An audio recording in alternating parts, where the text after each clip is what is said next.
தென்னாடுடைய சிவனே போற்றி, எந்நாட்டவர்க்கும் இறைவா போற்றி, ஏகம்பத்துரை எந்தாய் போற்றி, பாகம் பெண்ணுருவானாய் போற்றி, அண்ணாமலையமண்ணா போற்றி, கண்ணாரமுதக்கடலே போற்றி, காவாய் கனகத்திரளே போற்றி, கைலை மலையானே போற்றி போற்றி.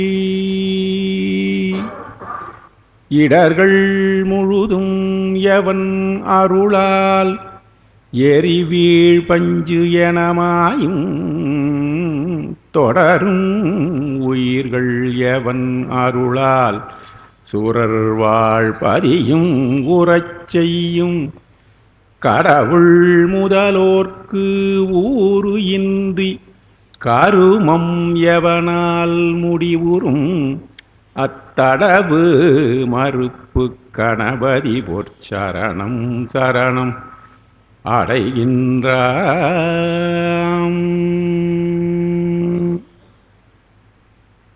எல்லாம் வல்ல தில்லைக்கூத்தனுடைய திருவருளாலும் திருவேகம்ப பெருமானிய கருணையினாலும் இத்தலத்திலே தொடர்ச்சியாக நடைபெற்று வருகிற திருமுறை ஓதுதல் நிகழ்விலே இன்றைய தினம் முதல் திருமுறையிலே 10வது பதிகமாக இருக்கின்ற திரு அண்ணாமலை என்கின்ற தலத்தை பற்றிய பதிகம். திருவண்ணாமலை பதிகத்தை பற்றி யாருக்கும் தெரியாது இருக்காது. ஆகையினால் நம்ம நினைவுபடுத்திக் கொள்ளதாகத்தான் இது அமையும். திருவண்ணாமலை பற்றி யாரும் தெரியாது இருக்கிற ஆளுங்களே இந்த கூட்டத்திலே இருக்கிறதுக்கு வாய்ப்பு கிடையாது. ஆகையினாலே உங்கள் மத்தியிலே நான் ஏதோ ஓரளவுக்கு எனக்கு தெரிஞ்ச செய்தியெல்லாம் அப்படி இப்படி கொஞ்சம் சேகரித்ததெல்லாம் சொல்ல வந்திருக்கிறேன். இதற்கு ஏற்பாடு செய்த அருளாளர் அவர்கள் இன்றைய தினம் குடும்பத்திலே இருக்கின்ற பேர குழந்தைகளுடைய அவங்க கூட முதல்ல வெளியில் கிளம்பின பிறகு உடனே திரும்ப வர முடியல, கொஞ்சம் நேரம் ஆகிப்போச்சு. வேறு ஒன்றும் இல்லை.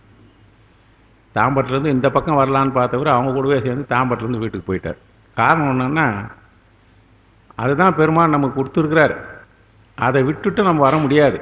அதில் இருந்து வெளியில் வர்றதுக்கு கஷ்டம். அதான் இப்போது அந்த வழிக்கு தான் இப்போ முயற்சி செய்து கொண்டு இருக்கிறோம். அந்த முயற்சியினாலே இருக்கின்ற அவருடைய முயற்சி வெற்றிகரமாக நடைபெற வேண்டும் என்று பெருமானை வாழ்த்தி அவருக்கு உறுதுணையாக இருந்து எந்த நாள் கூப்பிட்டாலும் சரி, நேற்று கூப்பிட்டாலும் சரி, நாளை கூப்பிட்டாலும் சரி, ஒரு நாள் வாரத்தில் 3 நாள் கூப்பிட்டாலும் சரி, தகவல் தெரிந்து விட்டால் வந்துவிடக்கூடிய அளவுக்கு இருக்கிற அருளாளர்களாகிய உங்கள் அனைவரையும் வணங்கி இந்த பதிகத்திலே நாம் நுழைவோம். இந்த பதிகத்திலே மிக முக்கியமான ஒரு செய்தியை ஞானசம்பந்தர் சொல்லியிருக்கிறார். பெருமானுடைய திருவடியை பெறுவதற்கு, இறைவனிடத்திலே தேவையான வரங்களை பெறுவதற்கு பல்வேறு வகையிலே தொன்று தொட்டு யுகங்களாக பலவேறு முயற்சிகளை செய்து பெருமானிடத்திலே நேரிலே கண்டு, பெருமானை நேரிலே வரச் செய்து நேரிலே கண்டு அவனுடைய வரங்கள் பெற்று அந்த வரத்தினுடைய செருக்கினாலே மீண்டும் போராடி அந்த வரத்துக்கே அவரே வந்து அந்த வரத்தை வாபஸ் வாங்கிறதுக்கு அவர் நேராக வந்து கொடுத்தா வாங்க மாட்டார் அவர். ஆகையினால வேறு ஆளுங்களை அனுப்பிச்சி வாங்கின மாதிரி இருக்கிற நிகழ்வுகள் நடந்திருக்கிறது. ஆனால் கலியுகத்திலே, இந்த 4வது யுகம் என்று கருதப்படுகிற இந்த கலியுகத்திலே சுலபமாக பெருமானுடைய திருவருளை பெறுவதற்கு ஒரு வழியை சொல்லியிருக்கிறார். அது இந்த பதிகத்திலே கடைசி பாடலிலே வருகிறது.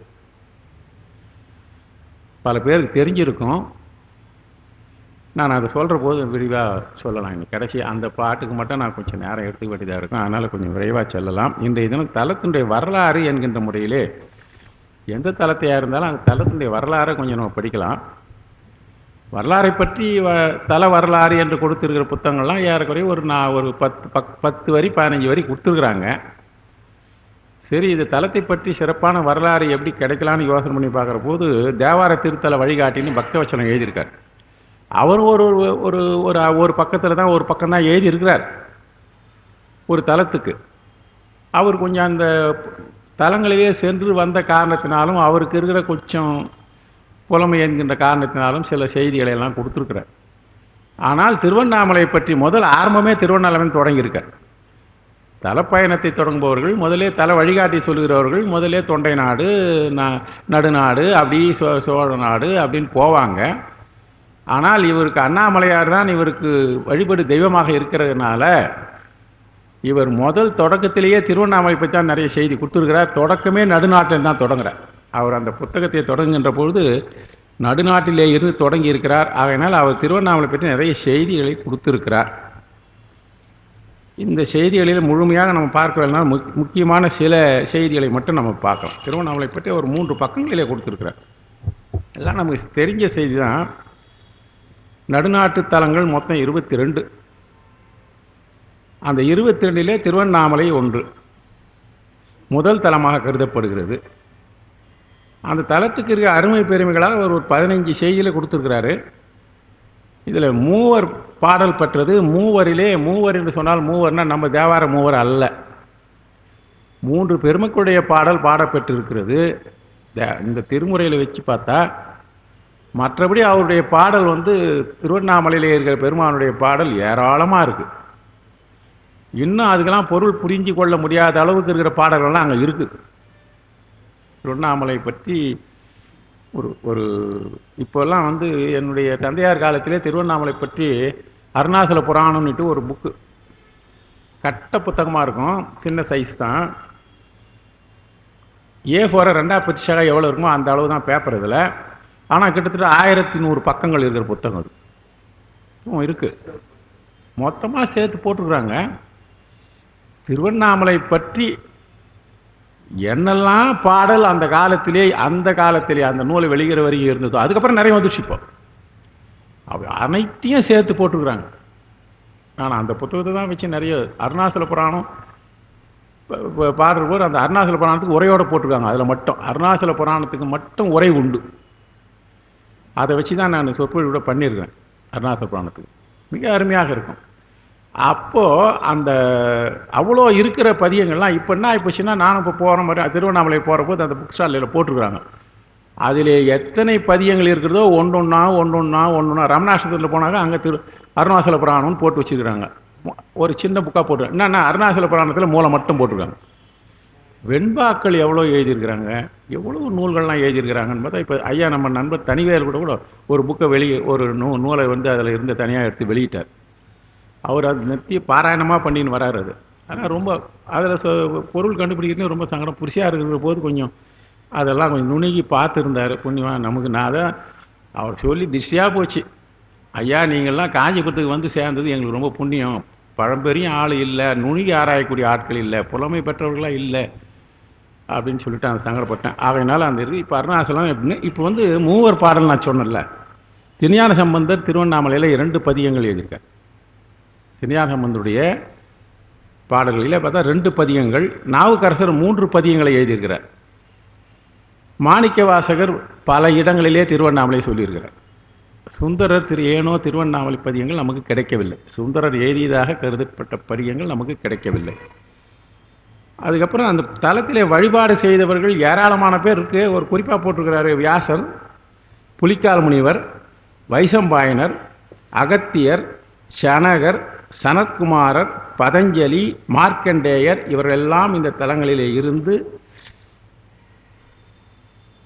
இங்கே இந்த இடத்துல என்ன பண்ணீங்கன்னா நந்தி தேவரத்திலே வணங்கி நின்றார்களாம். இந்த நான் சொன்ன அத்தனை பெருமக்கள் அத்தனை பேரும் நந்தி தேவரத்திலே வணக்கம் சொல்லி, நந்தி தேவரத்தில் ஐயா எங்கள் ஒரு டவுட் வந்துச்சு, நாங்கள் எல்லாம் பார்க்கணுன்னார். என்ன விஷயம் சொல்லணும். அவர் என்ன பண்ணார், நந்தியம்பெருமான் நாங்கள் எல்லாரும் வணங்கி வழிபடு நின்ற ஒரு இடம் எங்களுக்கு தேவைப்படும்னாராம். எளிதில் முத்தியை தரக்கூடிய ஒரு தலம் எங்களுக்கு தேவைன்னு கேட்டாங்களாம் நந்தியம்பெருமானத்தில். நந்தியம்பெருமான் சொன்னா அப்படின்னாக்கா எளிதிலே முத்தியை பெறுவதற்கு உதவிப்படக்கூடிய தலமாக இருப்பது திருவண்ணாமலை, அங்கே போனிட்டாங்க. ஆக நந்தியம்பெருமானிலேயே எளிதில் முத்தி தரும் தலமாக இந்த தலம் பேசப்பட்டிருக்கிறது. இந்த மலையை பற்றி ஒரு வரலாறு கொடுத்துருக்காரு.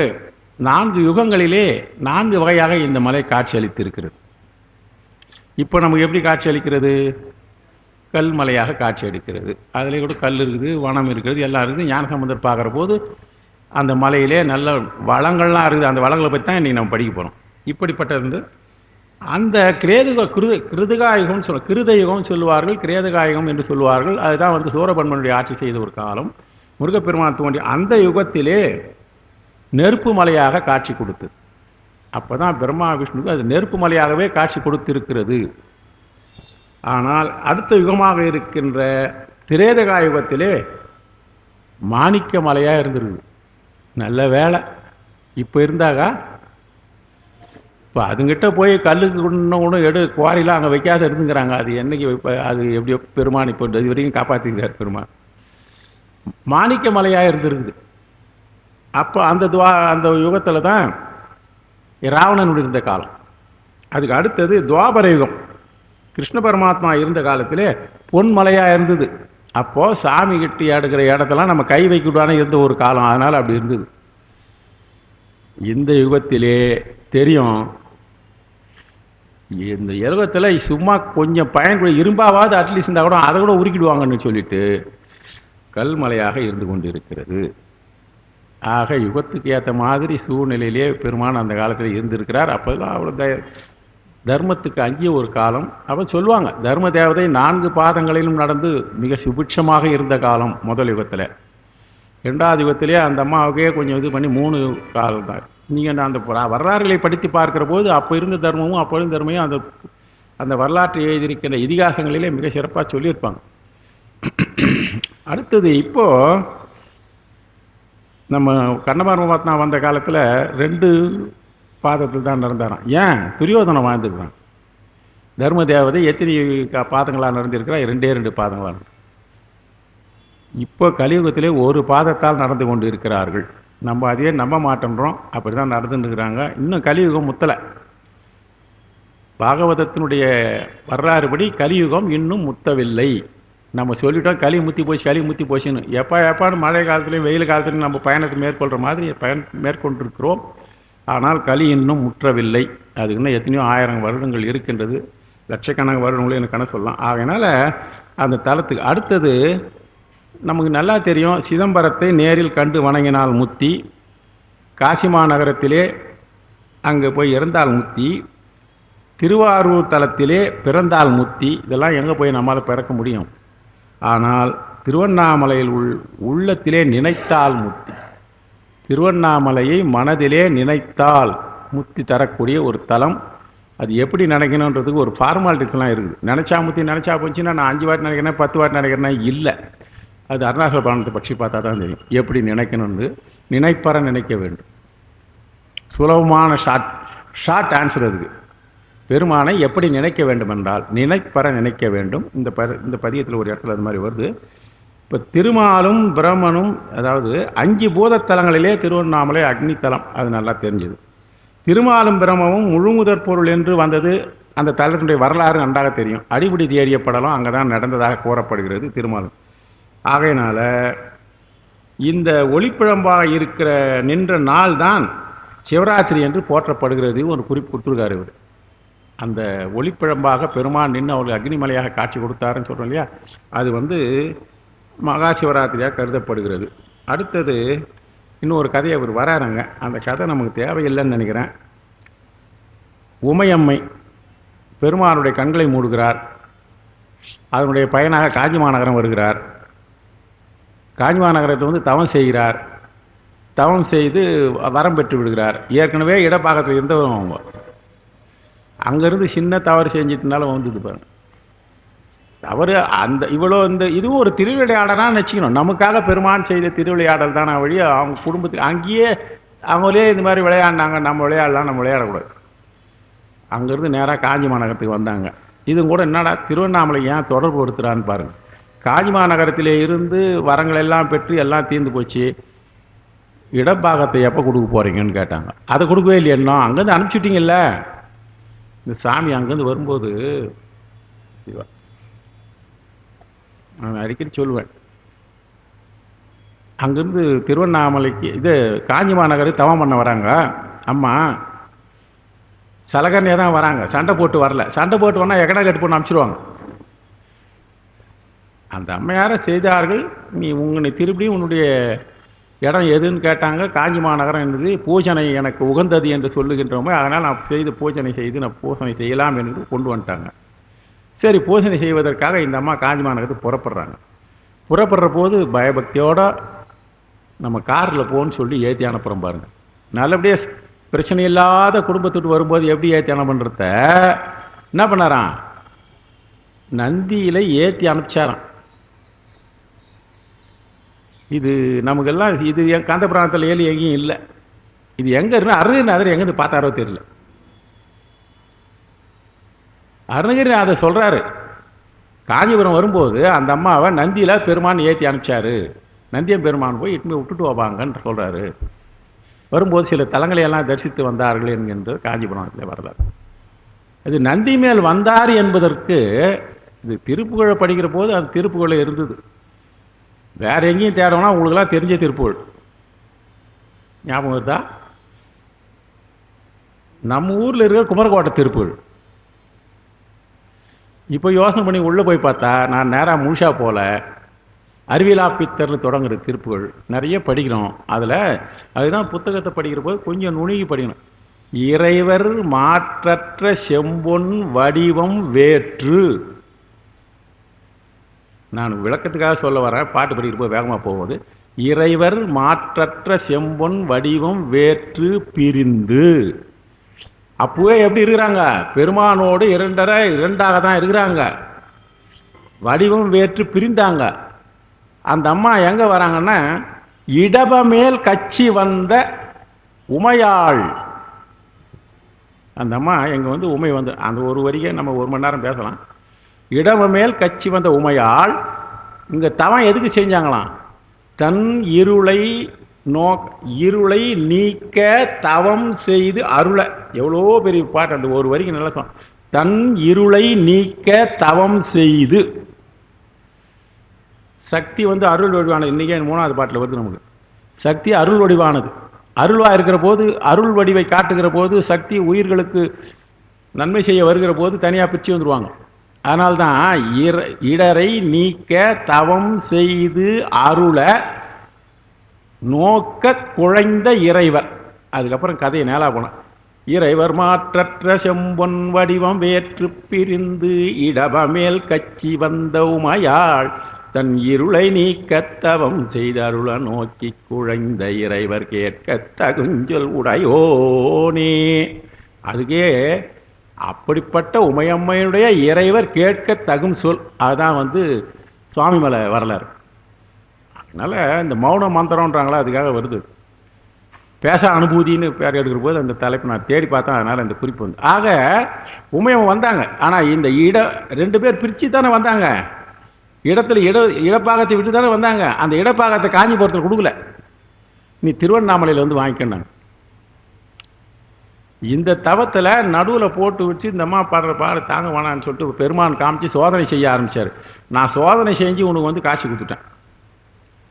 இன்னும் உன் தவம் முற்று பெறவில்லை, நீ செய்ய வேண்டிய தவம் இருக்கிறது, திருவண்ணாமலை போய் செய்யினா. அருணாச்சல புராணத்தை படிச்சு பாருங்க. அங்கே போய் தவம் பண்ணுறாங்க. அதுக்கு ஒரு ஆச்சாரியார் வேணும். சர்வசாதாரணமாக அந்த அம்மாவுக்கு இடப்பாகத்தை கொடுக்கல. அவர் அங்கே ஒரு முனிவர், கௌதம முனிவர் வரும். சேயாருன்னு பேர். அதுக்கு இல்லை அது இன்னும் நல்லா தெளிவாக இருக்குது. வாழைப்பந்தல் என்ற ஒரு இடம். இந்த அம்மா தவச்சாலை அமைத்த இடம் வாழைப்பந்தல். சேயாறு, செய்யாறு இல்லை, ஷே என்கின்ற முருகப்பெருமானால் உமையம்மை நீராடுவதற்கு அமைக்கப்பட்ட ஆறு. செய்யாருடைய தோற்றம் எங்கன்னு பார்த்தா எங்கன்னு தான் தோற்றம். இதெல்லாம் வந்து அந்த புத்தகத்தை வைத்து கொண்டு பார்க்க போனால் எனக்கு ரூட் கண்டுபிடிக்கலாம். அந்த அளவுக்கு தெளிவாக இருக்குது. ஆக மொத்தத்தில் அந்த உமையம்மைக்கு இடப்பாகம் கொடுத்த ஒரு தலம் என்பதை மட்டும் நம்ம வச்சுப்போம். அதனால் வாய்ப்பு கிடைக்கிறவங்க அதை படித்து பாருங்கள். இதுபோல் இந்த நகரை பற்றி அடுத்தது இந்த காஞ்சிபுரத்தில் இருந்து இந்த கதை தான் அவர் நீளமாக எழுதியிருக்கிறாரு. வல்லாள மகாராஜனுக்கு அருள் பண்ணியிருக்கிறார். இதெல்லாம் வந்து ரொம்ப வல்லாள மகாராஜன் கோபுரம் இன்னைக்கு இருக்குது. ஆக இந்த செய்திகளெல்லாம் வல்லாள மகாராஜன் கொடுத்த இதெல்லாம் வந்து இந்த அருணாச்சல புராணத்தில் இருக்கிற செய்திகள். அதனால் இதுக்கு மேலே நம்ம நேரம் போக முடியாது. இந்த தலத்திலே செய்கிற புண்ணியங்கள் எல்லாம் பல்வாறாக பெருகும். இந்த மலையை வலம் வருவதால் நன்மை கிடைக்கும். இவ்வளவும் சொல்லிட்டு மலையை வர்றதுக்கு ஒரு முறைன்னு சொல்லியிருக்கிறாரு. நான் மழை ஆகாது பாது அப்படின்னு சொல்கிற அளவுக்கு சில முறைகளை சொல்லியிருக்கிறார். ஆனால் இப்பெல்லாம் நாமெல்லாம் என்னை பொறுத்தவரையில இந்த முறையிலே சில காலத்திலே இளமையிலே வந்திருக்கிறோம். எல்லாம் செஞ்சு இப்போ முடியாது, அவ்வளோதான். ஒரு காலத்தில் நம்ம அது மாதிரி செஞ்சுருக்கிறோம். இப்படிப்பட்ட சிறப்புக்குரிய ஒரு தலத்தை பற்றி இன்னும் இதுக்கு மேலே நீளமாக சொல்ல போனால் திருவண்ணாமலை வரலாற்றுக்கே நம்ம ஒரு நாள் எடுத்துக்கணும். ஆக இந்த வரலாறை பற்றி சொல்லிட்டோம். இப்போது நம்ம எப்போ படித்தாலும் பெரிய புராணத்தில் இது எந்த சூழ்நிலையே வருகிறது என்பதை பார்ப்போம். ஞானசம்பந்த பெருமான் அரையணி நல்லூர் வழிபாடு செய்கிறார்.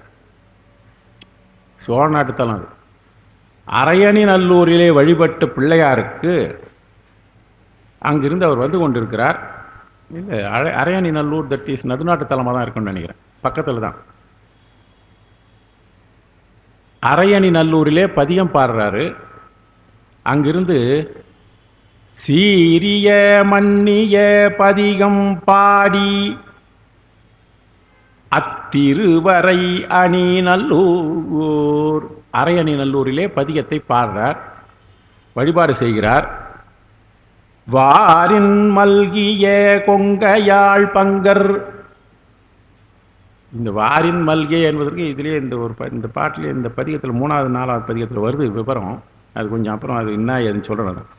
வாரின் மல்கிய கொங்கையாழ் பங்கதம் மலைமிசை வலம் கொள்வார். பெருமானுடைய திருவண்ணாமலை நோக்கி பயணம் செய்ய வேண்டும் என்று புறப்படுறார். அங்கே பெருமானுடைய மலையை நாம் சென்று தரிசனம் செய்து வழிபாடு செய்யணும்னு நினைக்கிறார். பாரின் மல்கிய தொண்டர்கள், இவர் மனசில் நினைக்கிறார். அங்கே இருக்கிற தொண்டர்கள்லாம் சொல்கிறாங்க, அதோ தெரியுது பா திருவண்ணாமலை. நேற்று பதிகத்தில் கூட அந்த ஊர் அங்கே தெரிகிறதுன்னு சொன்ன உடனே அங்கேருந்து பார்த்துன்னு கோபுரம், விண்ணிழி கோபுரம் தெரிகிறது என்று சொல்லி தான் நேற்று அந்த பதிகத்தை பார்த்தோம். அதே போல தான் இன்னைக்கும் திருவண்ணாமலை அது தெரிகிறது பாருன்னு சொன்னாங்க. தெரிகிறது பாருன்னு சொல்லிட்டே மல்கிய தொண்டர்கள் யார் சொன்னாங்க? கோருகிற தொண்டர்கள், அதோ திருவண்ணாமலை அதுதான். இமயவர் நாள்தோறும் பணிந்து ஏத்தும் காரின் மல்கிய சோலை அண்ணாமலை அன்பர் காட்டிட கண்டார். இவர் மனசில் சாமி தரிசனம் பண்ணான்னு மனசில் நினச்சினாரு, பேசிட்டே வராரு. அங்கிருந்து பார்க்குற போது திருவண்ணாமலை அவருடைய கண்களுக்கு காட்சி அளித்தது. வந்து கொண்டே இருக்கிறார்கள், திருவண்ணாமலை காட்டுகிறார்கள். அதோ திருவண்ணாமலை இருக்கிறதே, இது திருவண்ணாமலை இருக்கிறதே என்று சொல்வார்கள். அந்த திருவண்ணாமலையை இவர் பார்த்தார். பார்த்துட்டு என்ன பண்ணுறார் பாருங்க. அண்ணாமலை இவருக்கு கண்ணுக்கு தெரியுது. அன்பர்கள் இதான் திருவண்ணாமலைன்னு காமிச்சாங்க. அன்பர்களுக்கு அதுதான் தெரியுது. இவருக்கு அண்ணாமலை அங்கு பெருமானுக்கு, ஞானசம்பந்த பெருமானுக்கு அமரர் பிரான் வடிவு போன்று, பெருமானுடைய வடிவு போன்றே தெரியும். அமரர் பிரான் வடிவு போன்று தோன்றுதலும் கண்ணால் பருகி, அப்படியே கண்ணால் பருகுனாராம். அதுதாங்க ஞானசம்பந்தருக்கும் நமக்கு இருக்கிற வித்தியாசம். எப்படி மலையை வளம் வரணும்னு தெரியுதுங்களா? எப்படி நினைக்கணும் தெரியுதுங்களா? இப்போ கண்ணால் பருகி, கண்ணால் பருகுனார். கண்ணுக்கு அந்த வேலை செஞ்சுட்டு கை தொழுது, கண்ணால் தான் பருகிட்டோமே சாமி உள்ளே எடுத்துக்கணும்னு சொல்லிட்டு கம்முன்னு இருக்கக்கூடாதான். கை என்ன பண்ணணும்? தொழணும். கை தொழுது, இப்போ ரெண்டும் நடந்து போச்சு. கையால் தொழுகிறார், கண்ணால் பருகிட்டார். மீதி மனங்களாம் அது என்னடா செய்யணுமோ செஞ்சுடுச்சு. இப்போ இந்த நிலைமை நடக்கின்ற போது கலந்து போற்றும் காதலினால் சாமியை இவரும் கலந்தாச்சு. இப்போ அவர் மனசில் பெருமான் வந்து புகுந்துட்டார். இவருக்கு அவங்க 2 பேருக்கு இது மாதிரி எல்லா இடங்களிலும் நிகழும். அது மாதிரி நிகழ்ந்த பிறகுதான் பதிகம் பாட தோன்றும். அந்த சூழ்நிலை பாடத்தான் எனதுரை தனதுரையாகன்னு சொல்ல முடியும். மீதி எல்லா நேரத்துலையும் அவர் வந்து அப்படி இருக்கிறான்னு சொல்ல முடியாது. இப்போ எல்லாருக்குமே ஒரு சில நேரங்களிலே அருள் வாக்கு சொல்கிறாங்கன்னா எல்லா நேரத்திலும் நம்ம சொன்னது பலிக்குன்னு சொல்ல முடியாது. நமக்கே தெரியாத சில நேரத்தில் சொல்லிட்டுமோ, நம்ம எப்போ சொன்ன ஏது சொன்னது தெரியாது. அதில் பயனடைஞ்சவர் வந்து சொல்லுவான், ஐயா நான் பார்த்தேன், உங்ககிட்ட வந்தால் நான் பேசியிருந்தேன் அன்றைக்கி, ஏதோ குறிப்பாட வந்தால் இந்த மாதிரி வார்த்தை சொன்னீங்க, இது பலிச்சு போச்சுன்னா எனக்கு என்னவா அதெல்லாம் தெரியும். பெருமான் உள்ளேருந்து இயக்கிறார். எல்லா நேரத்திலும் பெருமான் உள்ளேருந்து இயக்க மாட்டார், அவர் இயக்கியிருக்கார். அது எப்படி கலந்து வருது பாருங்கள். சேக்கிழார் சொல்கிறார், 2 பேரும் மனசிலே இருந்து ஒன்றாக பெருமானும் இவரும் கலந்து போற்றும் காதலினால், பெருமானுக்கு இவர் ஒன்றாக ஐக்கிட்ட காரணத்தினால அப்போ தான்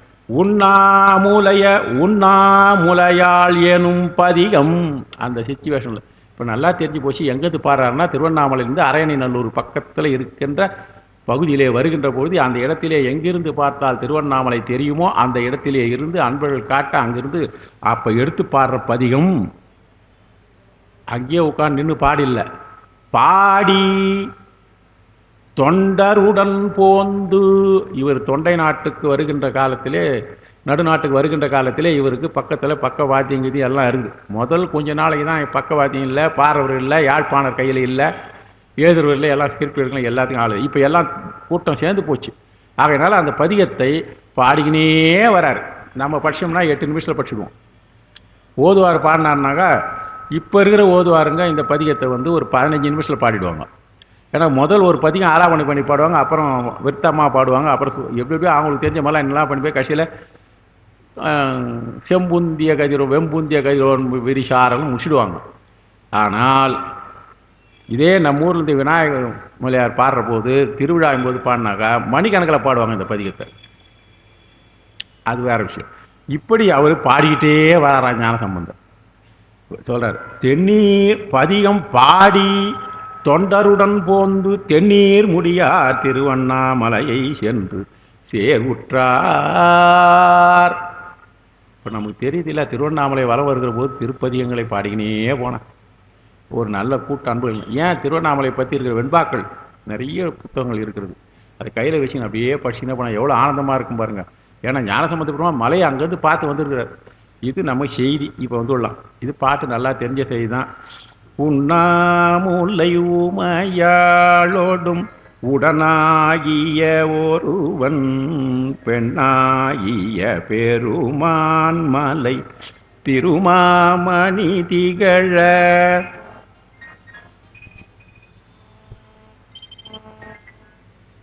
அவங்ககிட்ட அப்புறமா பேசுறாங்கன்னு சொல்லு, வேலை எச்சம். பெண்ணாகிய பெருமான் மலை திரு மாமணி திகழ மண்ணாந்தன அருவி திரள் மழலை முழவு அதிரும் அண்ணாமலை தொழுவார்வினை வழுவா வண்ண மனமே. இப்போ அண்ணாமலையை யார் தொழுகிறார்களோ அவருடைய வினை, அவர்கள் செய்த முற்பிறவி இப்பிறவி இனிமேல் வரும் பிறவிகளை செய்ய மாட்டாங்க. அண்ணாமலையை தொழுகிற ஒரு பக்கம் வந்து விட்டவர்கள் வினையை இப்பொழுதிலே இனிமேல் செய்ய மாட்டாங்க. அதனால் ஆகாமி வினை கிடையாது அவங்களுக்கு. எது அதாவது இருக்கிற பழைய வினை ஏதாவது இருந்தாலும் அது போயிடும்ன்றார். இப்போ உமையாளோடும் உடனாகிய ஒருவன் ஒரு சொல்லுக்கு பாருங்க. இப்போ உமையாளுடன் உடனாகிய ஒருவன் பெண்ணாகிய பெருமான் மலை. இப்போ உமையாளோடும் உடனாகிய ஒருவன் சொல்லிட்டாரு, அப்புறம் பெருமான் பெண்ணாகிய யா வருது. இந்த ஒரு விஷயத்துக்கு தான் இந்த பாட்டில் சொல்ல போடுறோம். மீதி எல்லாம் சுலபமான செய்திகள். உமையாளோடும் உடனாகிய ஒருவன் என்பது உமாதேவியை இடப்பாகத்தில் வச்சுக்கிறார். உமையாளும் தானும் உமையொரு பாகனாக இருப்பது இடப்பாகத்திலே வைத்துக் கொண்டிருக்கிறார். இது பெருமான் உமையோளோடு உடனாயிருந்த நிலையை கூட்டுகிறது. உமையாளும் உடனாகிய ஒருவன். அடுத்த வரியில பெண்ணாகிய பெருமான். அந்த அம்மாவை தனியாக பிரித்து சில வேலைகள் விடுவார், இவர் தனியாக செய்வார். இவர் அந்த அம்மா வேலையை சில நேரத்தில் செய்வார். அவங்க மூலமாக தான் அந்த வேலை செய்வார், அப்படி இவர் செய்ய போனாலும். அதுதான் பெருமான்றது. பெண்ணாகிய பெருமான் என்று சொன்னாக உமையம்மையோடு ஒன்றாகிய நிலையை உணர்த்தியது. இப்போ உமையம்மையோடு இடப்பாகத்திலே இருக்கின்ற பொழுது உடனாக இருக்கிறார். கொஞ்சம் நுணுக்கமான செய்தி தான் சித்தாந்தத்தில். இது உமையோடு உடனாக இருக்கிறார். உமை வேற இவர் வேற, 2 பேரும் அங்கே இருக்கிறாங்க.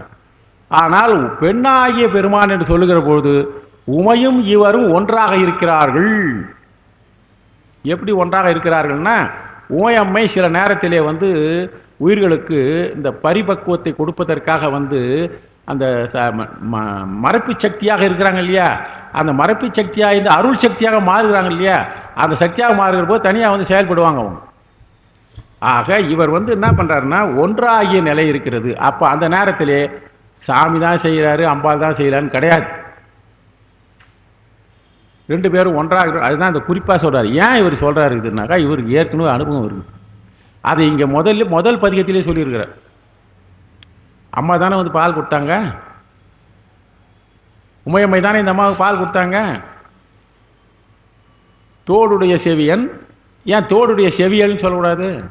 பால் கொடுத்தவங்க அம்மா தானே.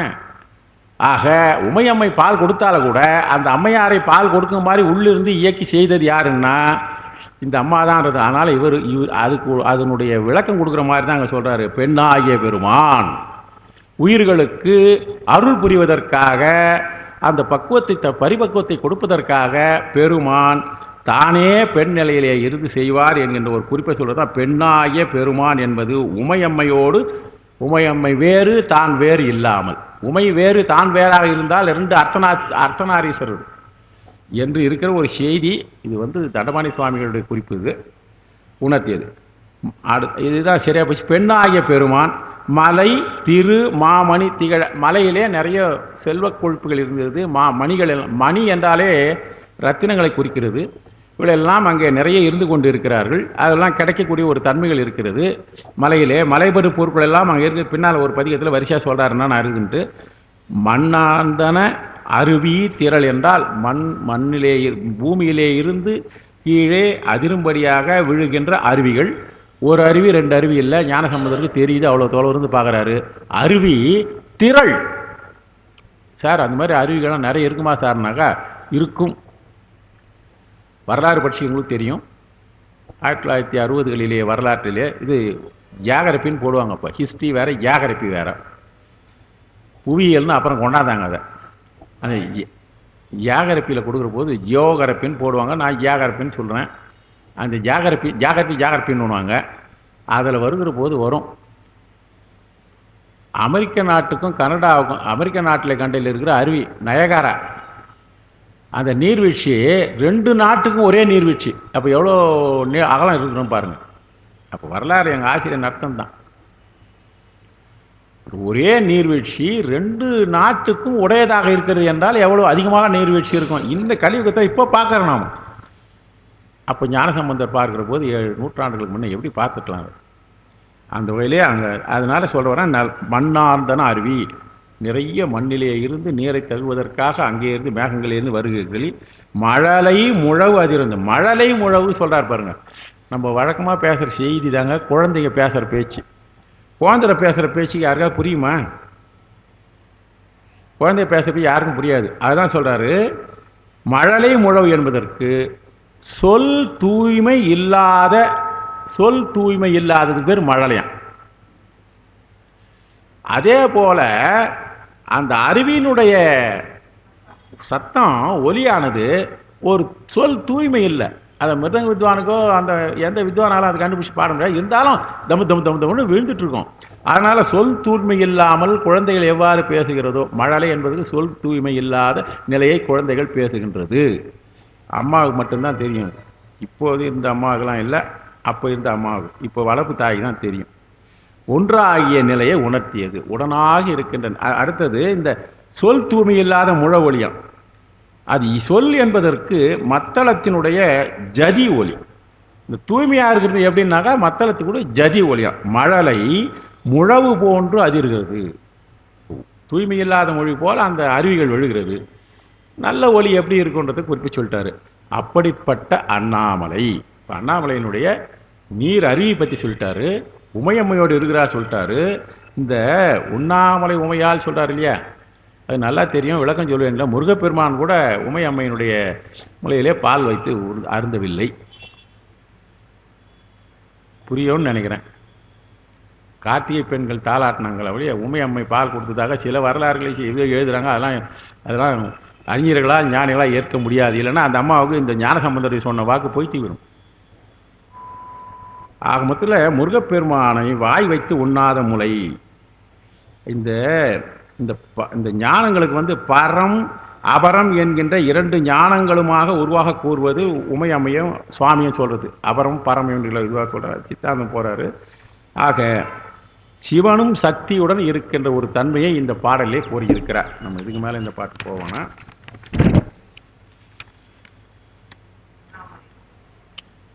அடுத்தது 2 அண்ணாமலை தொழுவார்வினை வழுவா வண்ணம் வருமே. அது இது சொல்ல வேண்டிய வழுவாவனா நிச்சயமாகன்னு சொல்கிறார். ஆணையிட்டு சொல்கிற மாதிரி உறுதியாக சொல்கிறார். வழுவா வந்தால் வழுவுதல் என்பது கொஞ்சம் கூட உறுதியாக, வழுவுதல் என்பது உறுதியாகன்ற சொல் வரும். வழுவாக என்றால் உறுதியாக. அது கூட என்னன்னாக்கா, வழுகா வண்ணம் என்பது உறுதியானா கொஞ்சம் கூட இருக்காதான், சிறிது கூட இருக்காதான்.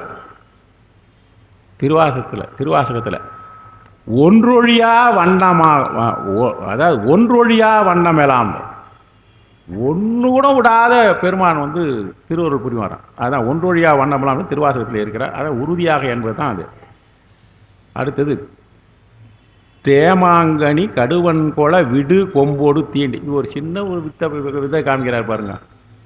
இன்னும் அருமையான இயற்கையை கொண்டாடுறாரு. தேமாங்கனி கடுவன் கொலை.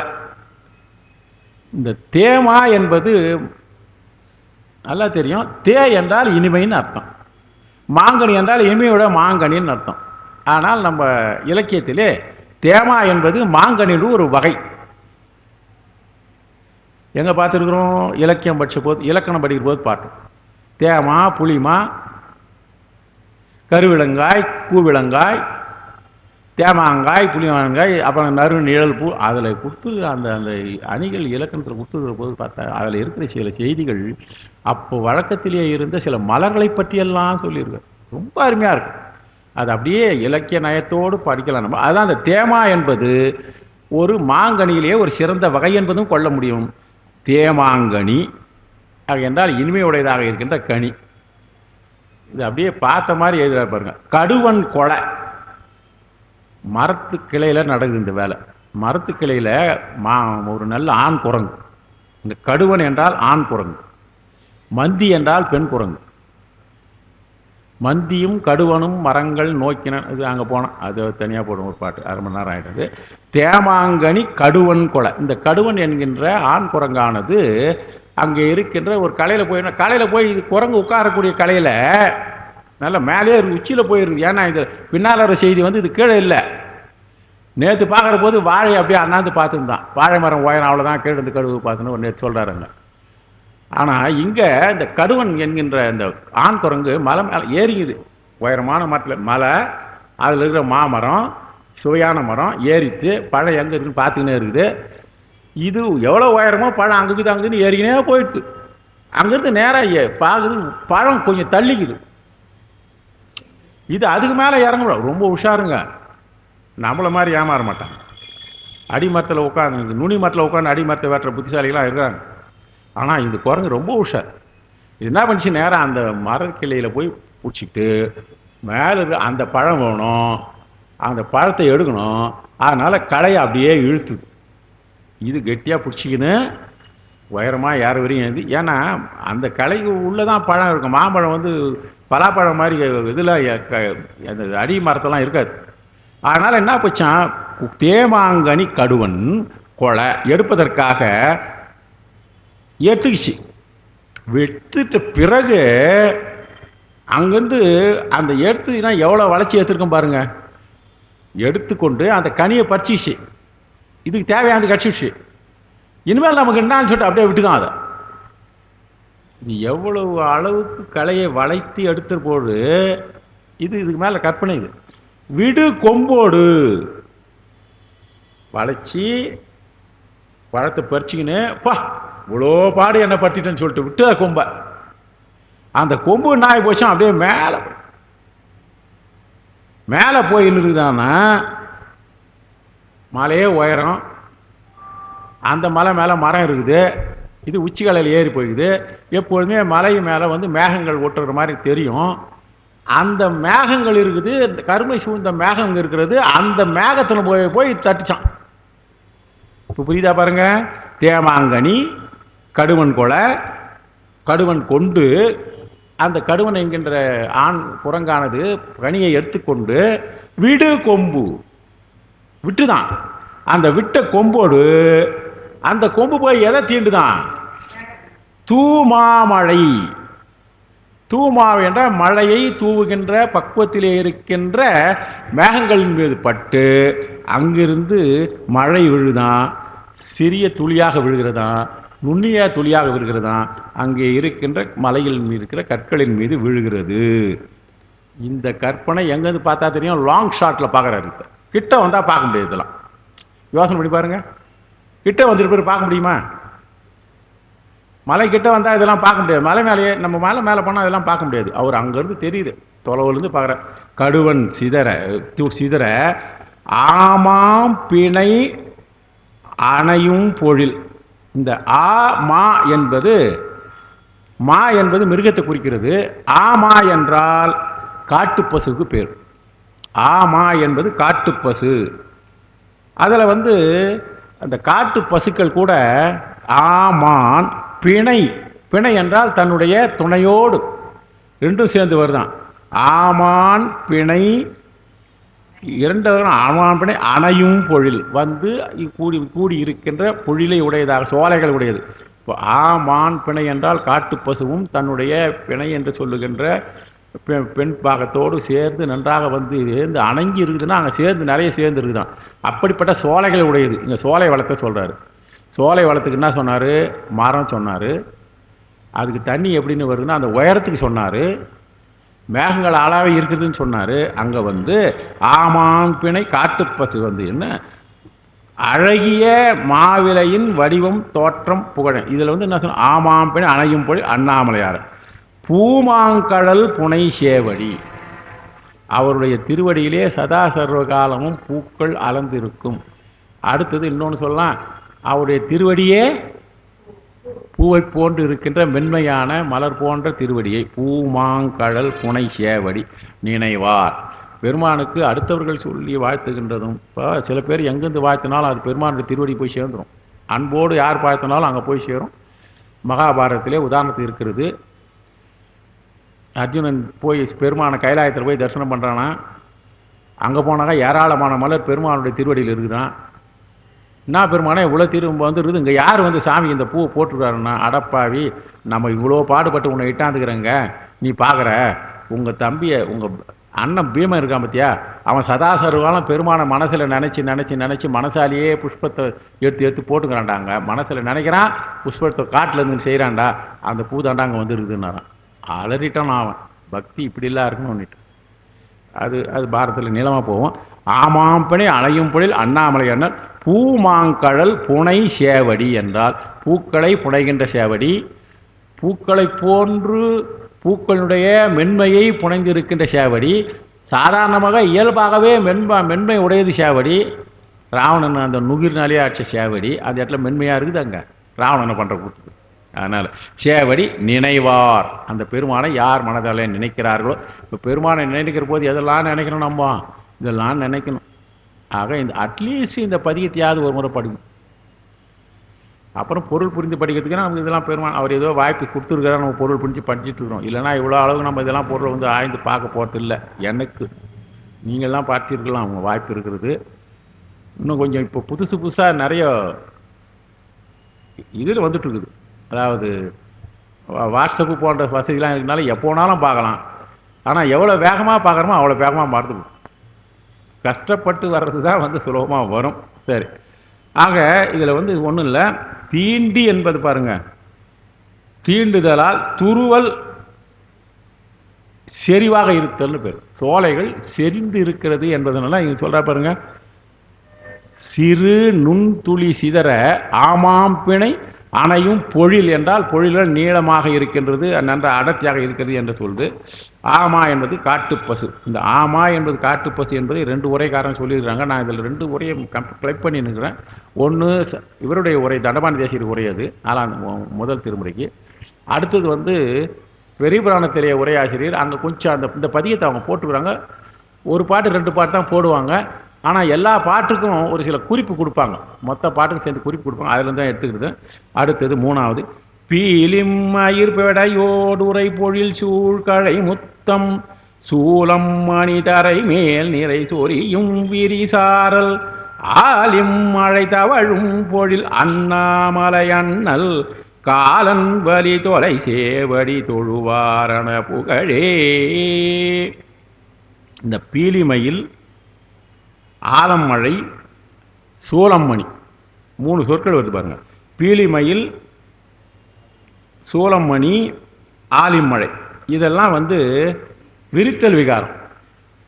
இது செய்யுள்ள இது விரித்தல் விகாரமாக கொடுத்துருக்கிறாரு. சூல் ஈ மணின்னு பிரிக்கணும். சூல் ஈ மணி என்றால் சூலிலிருந்து பெற்ற முத்துக்கள். சூல் ஈ மணி என்பது முத்தம் மேலே குத்து பார்த்தீங்களா? முத்துக்கள் எப்படி வருதுனாக்கா சூலத்திலே இருந்து, சூல் ஈ மணி என்றால் சூலிலிருந்து பெற்ற இந்த முத்துக்கள். அது இப்படி பிரிச்சு சொல்லணும். ஆலி என்பது இங்கே நீலி, நீர்த்துளி. ஆலிம் மழை என்பது நீர்த்துளி. ஆலங்கட்டி மழை நம்ம சொல்கிறோம், அது இல்லை. ஆலிம் மழை என்றால் ஆலி என்பது நீர்த்துளி. ஆக நீர்த்துளிகள் இருக்கிறது. அப்போ பீலி மயில் பெடையோடு உரை நன்றாக தெரியும். பீலி என்றால் தொகை உடையதாக இருக்கின்ற மயில் தன்னுடைய பெடை என்கின்ற தன்னுடைய உடனாக இருக்கின்ற இனத்தோடு ஆண் பெண் ஒன்றாக சேர்ந்து விளங்குகின்ற. இப்போ பொழிலுக்கு சொல்லிட்டாரு, அண்ணாமலையினுடைய இருக்கிற பொழில் தெரிகிறது. அந்த பொழிலே சில குரங்கு சொன்னார், காட்டு பசு சொன்னார். இப்போ என்ன சொல்லணும்னா மயிலை சொல்லிட்டார். மயில் தன்னுடைய பெண் பாகத்தோடு சூழ்ந்து இருக்கின்ற இடத்துல கழையிலே இருந்து, கழை என்கின்ற மூங்கிலே இருந்து முத்துக்கள் வருகின்றது. அந்த முத்துக்கள் எல்லாம் எங்கே இருக்குன்னா தரை மேலே நிறைந்து இருக்கிறது. மூங்கிலே இருந்து முத்துக்கள் தோன்றும் விடுமாக பிள்ளைத்தமிழில் நிறைய ஒரு பாட்டு வரும். அம்மன் சாமி பிள்ளைத்தமிழே இருக்கிறது. முத்தம் தருகவேன்னு ஒரு பாட்டு வரும். இந்த பாட்டு நீளமாக சொல்ல முடியாது, எனக்கு மனப்பாடம் கிடையாது. ஆனால் இவர் பாடுவார், நம்ம சர்க்குரு பாடுற போது அந்த பாட்டை பாடுவார். ரொம்ப நல்லா இருக்கும். எத்தனை இடத்துல 14 இடம் வரும் அதில் முத்துக்கள் கிடைக்கிற இடங்கள்.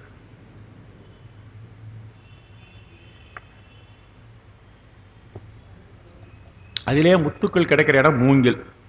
ஆக தலைமேல் அப்படிப்பட்ட விரிந்த சாரல் உடையது. நீர்த்துளிகளை உடையதாக இருக்கின்ற மழைகள் பொழிய, அதிலே மழையினுடைய வளப்பத்தினாலே பொழில்கள் எல்லாம் சிறப்பாக இருக்கின்ற பொழில் அந்த அண்ணாமலையினுடைய அண்ணலை. இப்போ முதல் பாட்டில் என்ன சொன்னார்? பூமாங்கழல் புனை சேவடின்னார். இவ்வளோ சாஃப்டாலு எங்காலும் நினச்சிடாத. அடுத்தது அந்த காலு பூவும் பூ போல் இருக்குது, மெல்லிதான கடல், மலர் நிறைய வர்றதுனாலையோ அந்த கடலும் இதுவும் மென்மையாக மலர் போல் இருக்குதுன்னு வேளாண்ணா. இப்போ அடுத்தது பாட்டில் என்ன சொல்கிறாரு? காலன் வலி தொலை சேவடி. அந்த திருவடி எப்படிப்பட்டது? யமனுடைய வலிமையே இல்லாமல் செய்கின்றவள். கால் என்றால் காலம், காலம் யமன். வலி தொலை சேவடி தொழுவாரான புகழே. அவரை யார் தொழுகிறார்களோ அவருக்கு புகழுக்குரியவரார் ஆவார்கள். பெருமாளுடைய திருவடி தொழுகள் புகழுக்குரியவரான யார்? புகழோடு இருக்கிறான்னா என்ன தோன்றின் புகழோடு தோன்றுக என்றது இல்லை. இறந்த பிறகு புகழோடு யார் வாழ்கிறார்களோ அவர் தான் புகழை உடையவர்கள். அந்த புகழுக்குரியவராக அவர் மாறுவார்கள் என்று சொன்னது. சூல் என்றால் சூல் கொண்டு, ஆலி என்றால் நீர்த்துளியை சொல்லிட்டேன் ஏற்கனவே. அடுத்தது பாருங்க, இப்போ இங்கே சாமி பற்றி கொஞ்சம் அப்படி வெளிப்பக்கம் கொண்டு போகிறார். திருவண்ணாமலையிலேருந்து இந்த பெருமான் எப்படிப்பட்ட ஒரு காலன் வழி தொலை ஒரு வரலாறு சொல்லிட்டார். இப்போ இதில் பாருங்க, பெருமான் செய்த ஆடுறாருப்பா, ஆடுறவருன்னு சொன்னார்.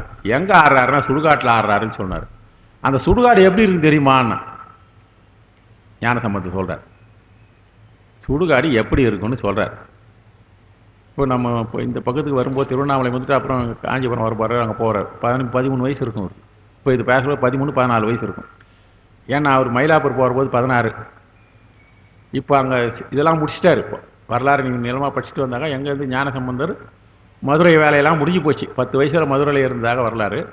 இப்போ இங்கே எல்லாம் வந்துட்டு 13-14 வயசு வச்சுக்கலாம். இதுக்கப்புறம் இங்கே போய் காலத்தி போயிட்டு அப்படியே போய் நேரம் அங்கே போயிட போகிறாரு. அதனால் 14 வயசு ஆள் சொல்கிறாரு பாருங்க. பெருமான் இந்த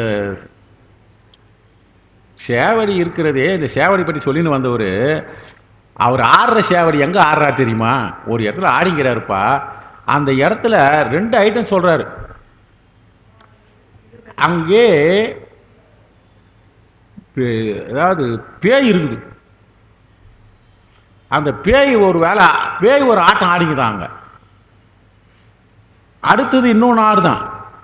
அது என்ன ஆடு தெரியுமா? நரி. இந்த 2ம் ஆடிக்கின்னு இருக்குதான். அங்கே பெருமான் ஆடிக்கிறாராம். இதை பாருங்க. உதிரும் மயிர் இடுவெண்டலை கலனா உலகெல்லாம் எதிரும் பலி உணவாகவும் எருதேறுவதல்லால். இந்த உதிரும் மயிர் இடு வெண்தலை, ஓ, இந்த பாட்டில் வரல. நான் இந்த 2 ஆட்டம் ஆடுறது வந்து இன்னும் ஒரு 2 பாட்டு கழிச்சு வருது. இதில் அப்படி இல்லை. இந்த உதிரும் மயிர் இடு வெண்டலை என்றால் தலையில் முடியெல்லாம் போயிடுது. என்ன இருக்குது? வெண்மையாக இருக்குது தலை. எந்த தலைன்னு நமக்கு தெரியும், கபாலம். அதுதான் சொல்கிறார். உதிரும் மயிர் இடு வெண்டலை என்றால் இந்த சதை வற்றி போவத்தான் முடி உதிருமா. மருத்துவத்தை எவ்வளோ சொல்கிறார் பாருங்க. உதிரும் மயிர் இடு வெண்டலை. இந்த தலையானது சதை வற்றி போன காரணத்தினால தான் மயிர்களை உதிர்த்து விடுகிறதாம்.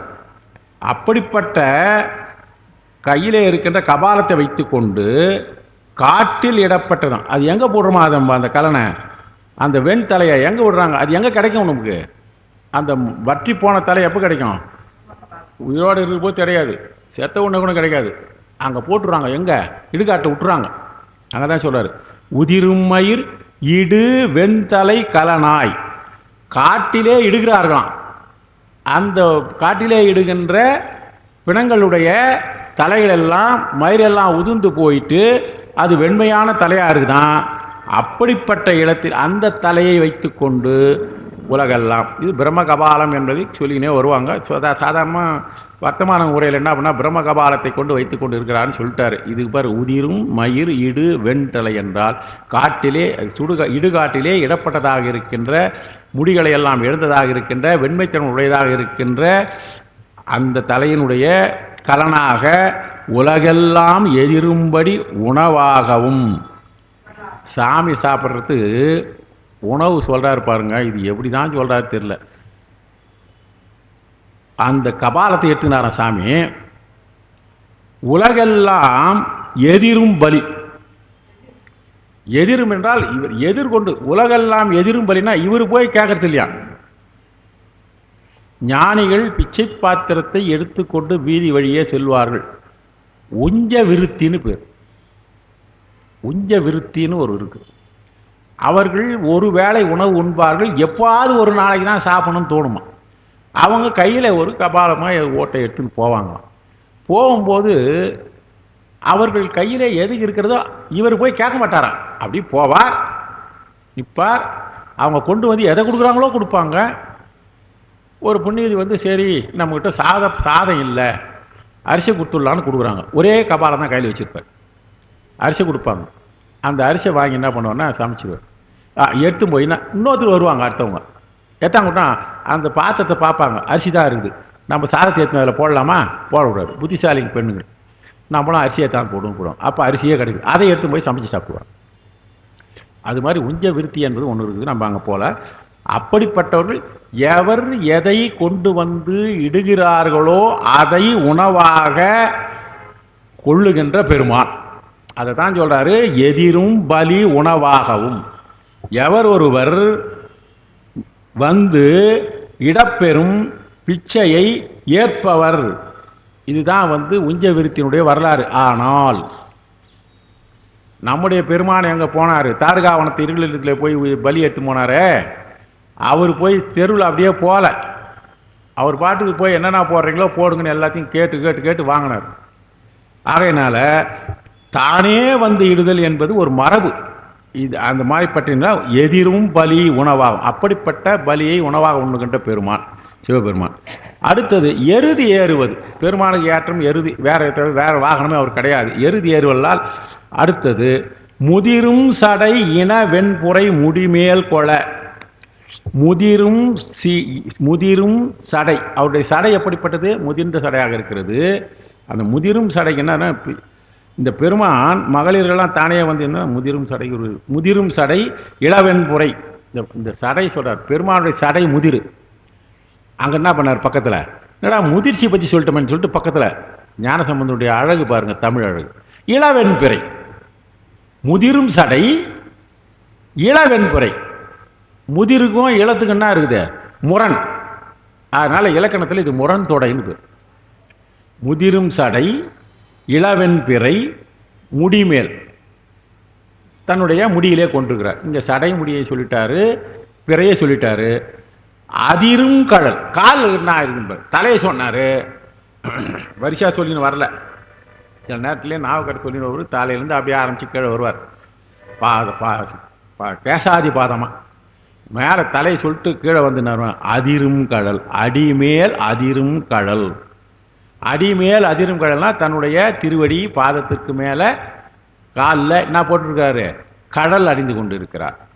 கடல் என்பது இடவாகு பெயராக வந்தது. காலில் கடல் என்கின்ற ஒரு இடத்திலே அணிகின்றதுனால அந்த அணிகலங்கள் பேர் கடல் வந்தது.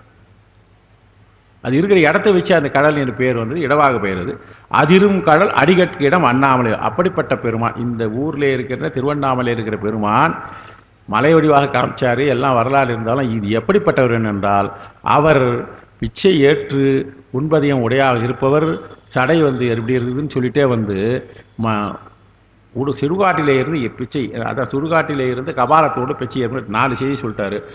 மரவம் சீலை தரளம் மிகு மணியுந்துவள் அருவி அறவம் செய்ய முரணம் படு அண்ணாமலை அண்ணல் உறவம் சடை உலவும் பூணல் உடனாவது ஓரார் உறவம் கமழ் நறுமென் கூழல் உமைவுல் கூதல் குணமே. ஒரு வித்தியாசமான செய்தியை சொல்றாரு. சிலை என்பது இங்க வந்து மரவும் சிலை. எனக்கே கூட யோசனை பண்ணி பார்த்தேன், இது எப்படி தான். மரவும் சிலை என்றால் மரம். இந்த சிலை என்பது ஒரு வகை மரம். சிலை என்று சொல்லப்படுகின்ற ஒரு வகையினை உடையதாக இருக்கின்ற மரங்களை உடையதாக இருக்கிறது. அடுத்தது அந்த மலைகளிலே தரளம் என்றால் முத்துக்கள், முத்துக்களும் இருக்கின்றது, மணியும் வருகிறது. இப்போ மலைகளில், அதாவது இந்த மரங்களிலே இருக்கின்ற கிளைகளையும் அடிச்சுன்னு வருது. அந்த கடைசியில் அருவின்னு சொல்றார் பார்த்தீங்களா, அந்த அருவி செய்கிற வேலை சொல்றார். என்னென்ன வருது அருவியிலே? சிலை என்று சொல்லப்படுகின்ற இனத்தை உடையதாகிய மரம், தரளம், மணி. தரளம் என்பது முத்து, மணி என்பது ரத்தினங்கள், ரத்தினங்களிலே ஒரு வகை. இவையெல்லாம் அந்த அருவியில் வருதான். உந்து வெள்ளருவி. இவற்றையெல்லாம் அடித்து கொண்டு வருகின்ற, ஏற்றுக்கொண்டு வருகின்ற அருவி. அந்த அருவி என்ன பண்ணா வரும்போது, ஏற்கனவே சொன்னார் மழலை முழவு அதிரன் முதல் பாட்டு சொல்லிட்டார் இல்லையா. அதனால அரவம் செய்ய, ஒலிக்க, முரணம் படும் அண்ணாமலை அண்ணல். ஆகையினால் அந்த அரவத்தோடு இருக்கக்கூடிய ஒரு தன்மை உடையதாக இருக்கின்ற முறவம் படு அண்ணாமலை, திருவண்ணாமலையிலே இருந்து கொண்டிருக்கின்ற அந்த அண்ணல் உறவம் சடை உலவும் புனல். தலையில் என்ன வச்சிருக்காரு? சடையிலே உறவம் சடை. இந்த சடையிலே அவர் என்ன பாம்பு வச்சுருக்காரு. அடுத்தது புனல், நீர் கங்கையை வைத்து கொண்டிருக்கிறார். ஆனால் இது கையில் இந்த பாம்பையும் மேலே வச்சுக்கிறாரு, சடையும் வச்சுருக்காரு. இதை பற்றி சிந்திக்கவே இல்லை. தலையில் கங்கை வைத்துக்கிறாரு, பாம்பு வச்சுக்கிறாரு. ஆனால் ஓரார் குறவம் கமல் நறு மென் குடல் உமை புல்குதல் குணமே என்றால் இங்கே ஒரு தெரிய ஒரு இது கொடுக்குறாரு. பெருமான் தலையிலே உமையாளை ஒரு பக்கத்திலே இருந்தாலும் அவர் வந்து மேலே வந்து ஒரு மகளை வைத்து கொண்டிருக்க கங்கையை வைத்து கொண்டிருக்கிறார் என்கின்ற ஒரு செய்தி அந்த குணமாவது என்று வினவுகின்றார். புணர்ச்சிக்கு தனிமை இனியதாக இருக்கிற காரணத்தினால தலையில் இது வச்சிடலாம். ஒரு கங்கை என்பதை வைத்துக்கொண்டு பெருமானுடைய பெருமாட்டியோடு அவர் புல்குதல் என்பது ஒரு அந்த வித்தியாசமான குணமாக இருக்கிறதேன்னு ஒரு ஆச்சரியப்பட வைக்கிறார். அதனால தான் 14 வயசு இருக்குன்னு சொன்னேன். எப்படிப்பட்ட சிந்தனைகள்லாம் கொடுக்குறாரு பாருங்க. அதான் அந்த செய்தி தானே சொல்றாரு. உமையாளை தழுவுதல் குணமாகுமோ? அதான் குணமே என்றால் உமை புல்குதல் குணமே. உறவம் சடை உலவும் புனல் உடனாவது. இவ்வளவும் மேலே புனல் என்கின்ற கங்கை வைத்து கொண்டிருக்கிறார். சடையிலே கூட அதுவும் கூட பக்கத்தில் என்ன இருக்கிறது? நம்ம பிறை இருக்கின்றது. இதன் பக்கத்தில் அதெல்லாம் மனசில் நினைக்காத குறவம் கமல் நறுமென் குழல் என்றால் இங்கே உமாதேவியை குறிக்கிறது. குறவம் என்றால் குறாமலர்கள் என்கின்ற மலையில் இருக்கிற மலர்களிலே ஒரு வகை குறாமலர். அந்த குறாமலர்கள் கமழ்கின்றதாக இருக்கின்ற மனம் பொருந்தியதாக இருக்கின்ற குலை உடையதாகிய உமை புல்குதல் குணமே. இங்கே பெருமானை இது மாதிரி செய்யலாமா? அதாவது இது மாதிரி செய்கிறாரா? அவர் தான் அந்த வித்தியாசமான குணங்களுக்கு உடையவர் என்று சொல்லுகின்ற கருத்து சொல்றாரு. புணர்ச்சிக்கு தனிமை இனியது ஒரு குறிப்பு கொடுக்குறார். புணர்ச்சிக்கு தனிமை இணையது. ஆனால் நானும் காப்பாகவும் இவர் பாம்பும் சடையின் மீது உலவும் புல்லையும் உலவ புல்லல் நன்றன்று. எப்படி ஒரு குறிப்பு கொடுக்குறாரு பாருங்க. இதெல்லாம் இலக்கிய நயத்தையும் அந்த இது பண்ணி ஒழுக்கத்தையும் கொண்டாடணும். புல்லுதல் என்பதுக்கு நானும் வரும் இல்லையா, இது மாதிரி புழுகுனாங்க மேலே ஒன்று பொம்பளை ஒன்று கங்கை வச்சுட்டு இருக்கிறேன், இதுதான் ஒரு தனிமை என்பது தேவையே என்பதனால என்று நயம்பட சொல்லுகிறதாக ஒரு சிந்தனைக்கு ஒரு வாய்ப்பு இருக்கிறது என்பதோடு செய்தியை சொல்கிறார். இன்னொன்று ஒரு உரை எழுதுகிறார். முறவம் படும் என்று சொல்லுகிற இடத்துல முறவை முரசுன்னு சொல்லி பறை ஒலிக்கின்ற ஒரு கருத்து கொடுத்துருக்குறாங்க. முறவம் படு, இந்த ரெண்டாவது வரியில் இருப்பாருங்க. முறவம் படு என்றால் முரசு போன்று ஒலி செய்கின்ற தன்மை உடையது என்பார். அடுத்த பாட்டு பார்க்கலாம். பெருகும் பூனல் அண்ணாமலை பிறை சேர்காடல் நஞ்சை பருகும் தனை துணிவார் போடி அணிவாரது பருகி கருகும் மீடர் உடையார் காமல் சடையார் கடல் பரவி உருகும் மனமுடையார் தமக்கு உருநோய் அடையாவே. நினைக்க முத்தி தரும்ன்றதுக்கு சொல்றாரு. நினைக்கணும், எப்படி நினைக்கணும் ஒவ்வொரு பாட்டிலையும் சொல்லினே வரவர். இந்த பாட்டில் பாருங்க. கருகும் மிடர் உடையார் கமல் சடையார் கடல் பரவி உருகும் மனம் உடையார். பெருமானை பரவுகின்ற போது ஞானசம்பந்தர் 2 விட்டு சொன்னார். அவர் மனசில் இவர் புகுந்துட்டார், இவர் என்ன ஒன்றா ஆனார்னு முதல்ல சேக்கிழார் சொன்னார்னு சொன்னேன். இங்கே பெருமானை பரவுகின்ற போது நினைக்க முத்தினா எப்படி நினைக்கணும்? உருக வேண்டும். அந்த உருகின்ற தன்மையோடு நினைக்க வேண்டும். பெருமானை நினைக்கிற போது மனசில் நமக்கு நல்ல பார்வைக்கு தெரியக்கூடியது, கண்ணுக்கு நல்லா தெரியக்கூடியதுனாக்கா நெற்றிக்கண் நமக்கு தெரியாது. நெற்றிக்கண் இருக்குதுன்னு ஒரு அசம்ஷன் தானே வழி. உண்மையில் நெற்றிக்கண் யாரையா பார்க்க முடியுமா? அது பார்த்தா நமக்கும் பாவாது. அதுவும் நெற்றிக்கண் எப்போவாது ஒரு நேரத்தில் திடீர்னு வரும், திடீர்னு போகும். ஆனால் 2 கண்ணு தான் தெரியும், எல்லாம் தெரியும். ஆனால் மனசில் நினச்சி பார்க்கலாம். அப்படி இன்னொன்று இந்த இது பார்க்கலாம், நீலகண்டத்தை நிறையா பார்க்கலாம். அதனால் நீலகண்டத்தில் இந்த பாட்டை சொல்கிறாரு. பிறை சேர் கடல் என்றால் இந்த பெருமானுடைய ஒரு கலை பிறை உண்டாவதற்கு இடமாகிய பார்க்கடல். இந்த பிறை சேர் கடல் நஞ்சுன்னு சொல்ல, இந்த எந்த கடல்லேருந்து வந்ததுன்னு சொல்கிறார் பாருங்க. அமுதத்தை தருகின்றதாகிய சந்திரன் தோன்றுகின்ற இடத்தை உடையதாக இருக்கின்ற பார்க்கடல், பிறை சேர் கடல் என்பதற்கு இந்த பார்க்கடலை குறிக்கிறது. அவர் என்ன பண்ணாராம், அப்படிப்பட்ட பார்க்கடலிலே இருந்து உருவாகி நல்லா சொல்லலாம். நம்ம கடல் கடைஞ்சாரு என்ன, எந்த கடலையா? நீ வங்காள வீடுவா கடைஞ்சியா, இல்லை அரபிக்கடலில் கடைஞ்சியா, எதை கடைஞ்சின்னு ஒரு கேள்வி வரும் இல்லையா? பார்க்கடலில் தான் கடைஞ்சாங்க. அந்த பார்க்கடலிலே இருந்த பிறை சேர் கடல்னு சொன்னார். அமுத துளிகளை உடையதாகி இருக்கின்ற பிறை தோன்றுவதற்கு இடமாக இருக்கின்ற அந்த கடலிலே இருக்கின்ற திருப்பார்க்கடலிலே இருந்த நஞ்சை. அதுதான் முதலில் பெருகும் புனல் அண்ணாமலை அந்த ஊர் பிறை சேர் கடல் நஞ்சை என்றால் பிறை தோன்றுவதற்கு இடமாக இருக்கின்ற பார்க்கடலிலே இருந்து அந்த கடைகின்ற பொழுது வருகின்ற நஞ்சை பருகும் தனை துணிவார். அதை போய் குடிக்கிறதுக்கு துணிஞ்சாரப்பா சாமி. அண்ணாமலை அண்ணல்ங்க பார்த்துக்கோங்க. பெருகும் புனல் அண்ணாமலை அண்ணல் எதை பண்ணாரு? பருகும் தனை துணிவார். அந்த விஷத்தை பார்க்கடலிலிருந்து விஷத்தை துணிந்தார்.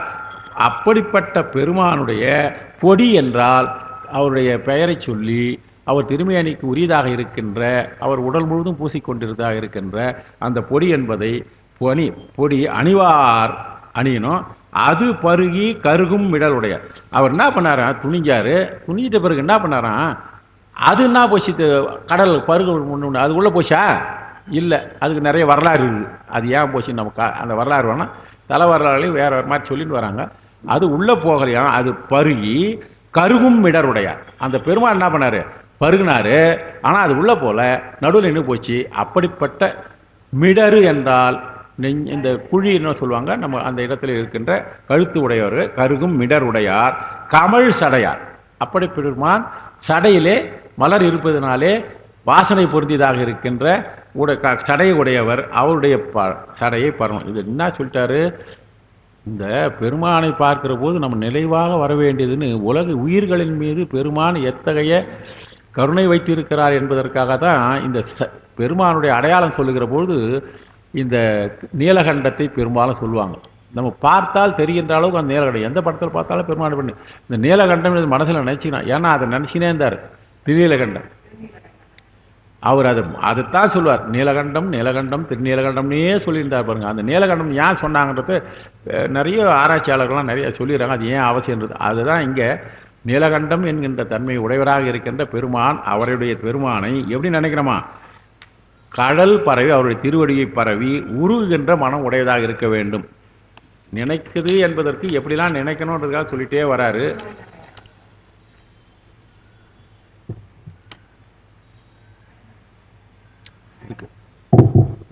இருக்குது இன்னும் 15 நிமிஷம் எடுத்துலாம். இந்த பாட்டை நான் முதல்ல சொன்னேன். நான் அங்கே இருக்கிற அந்த இருக்கிற பேயினுடைய தன்மை.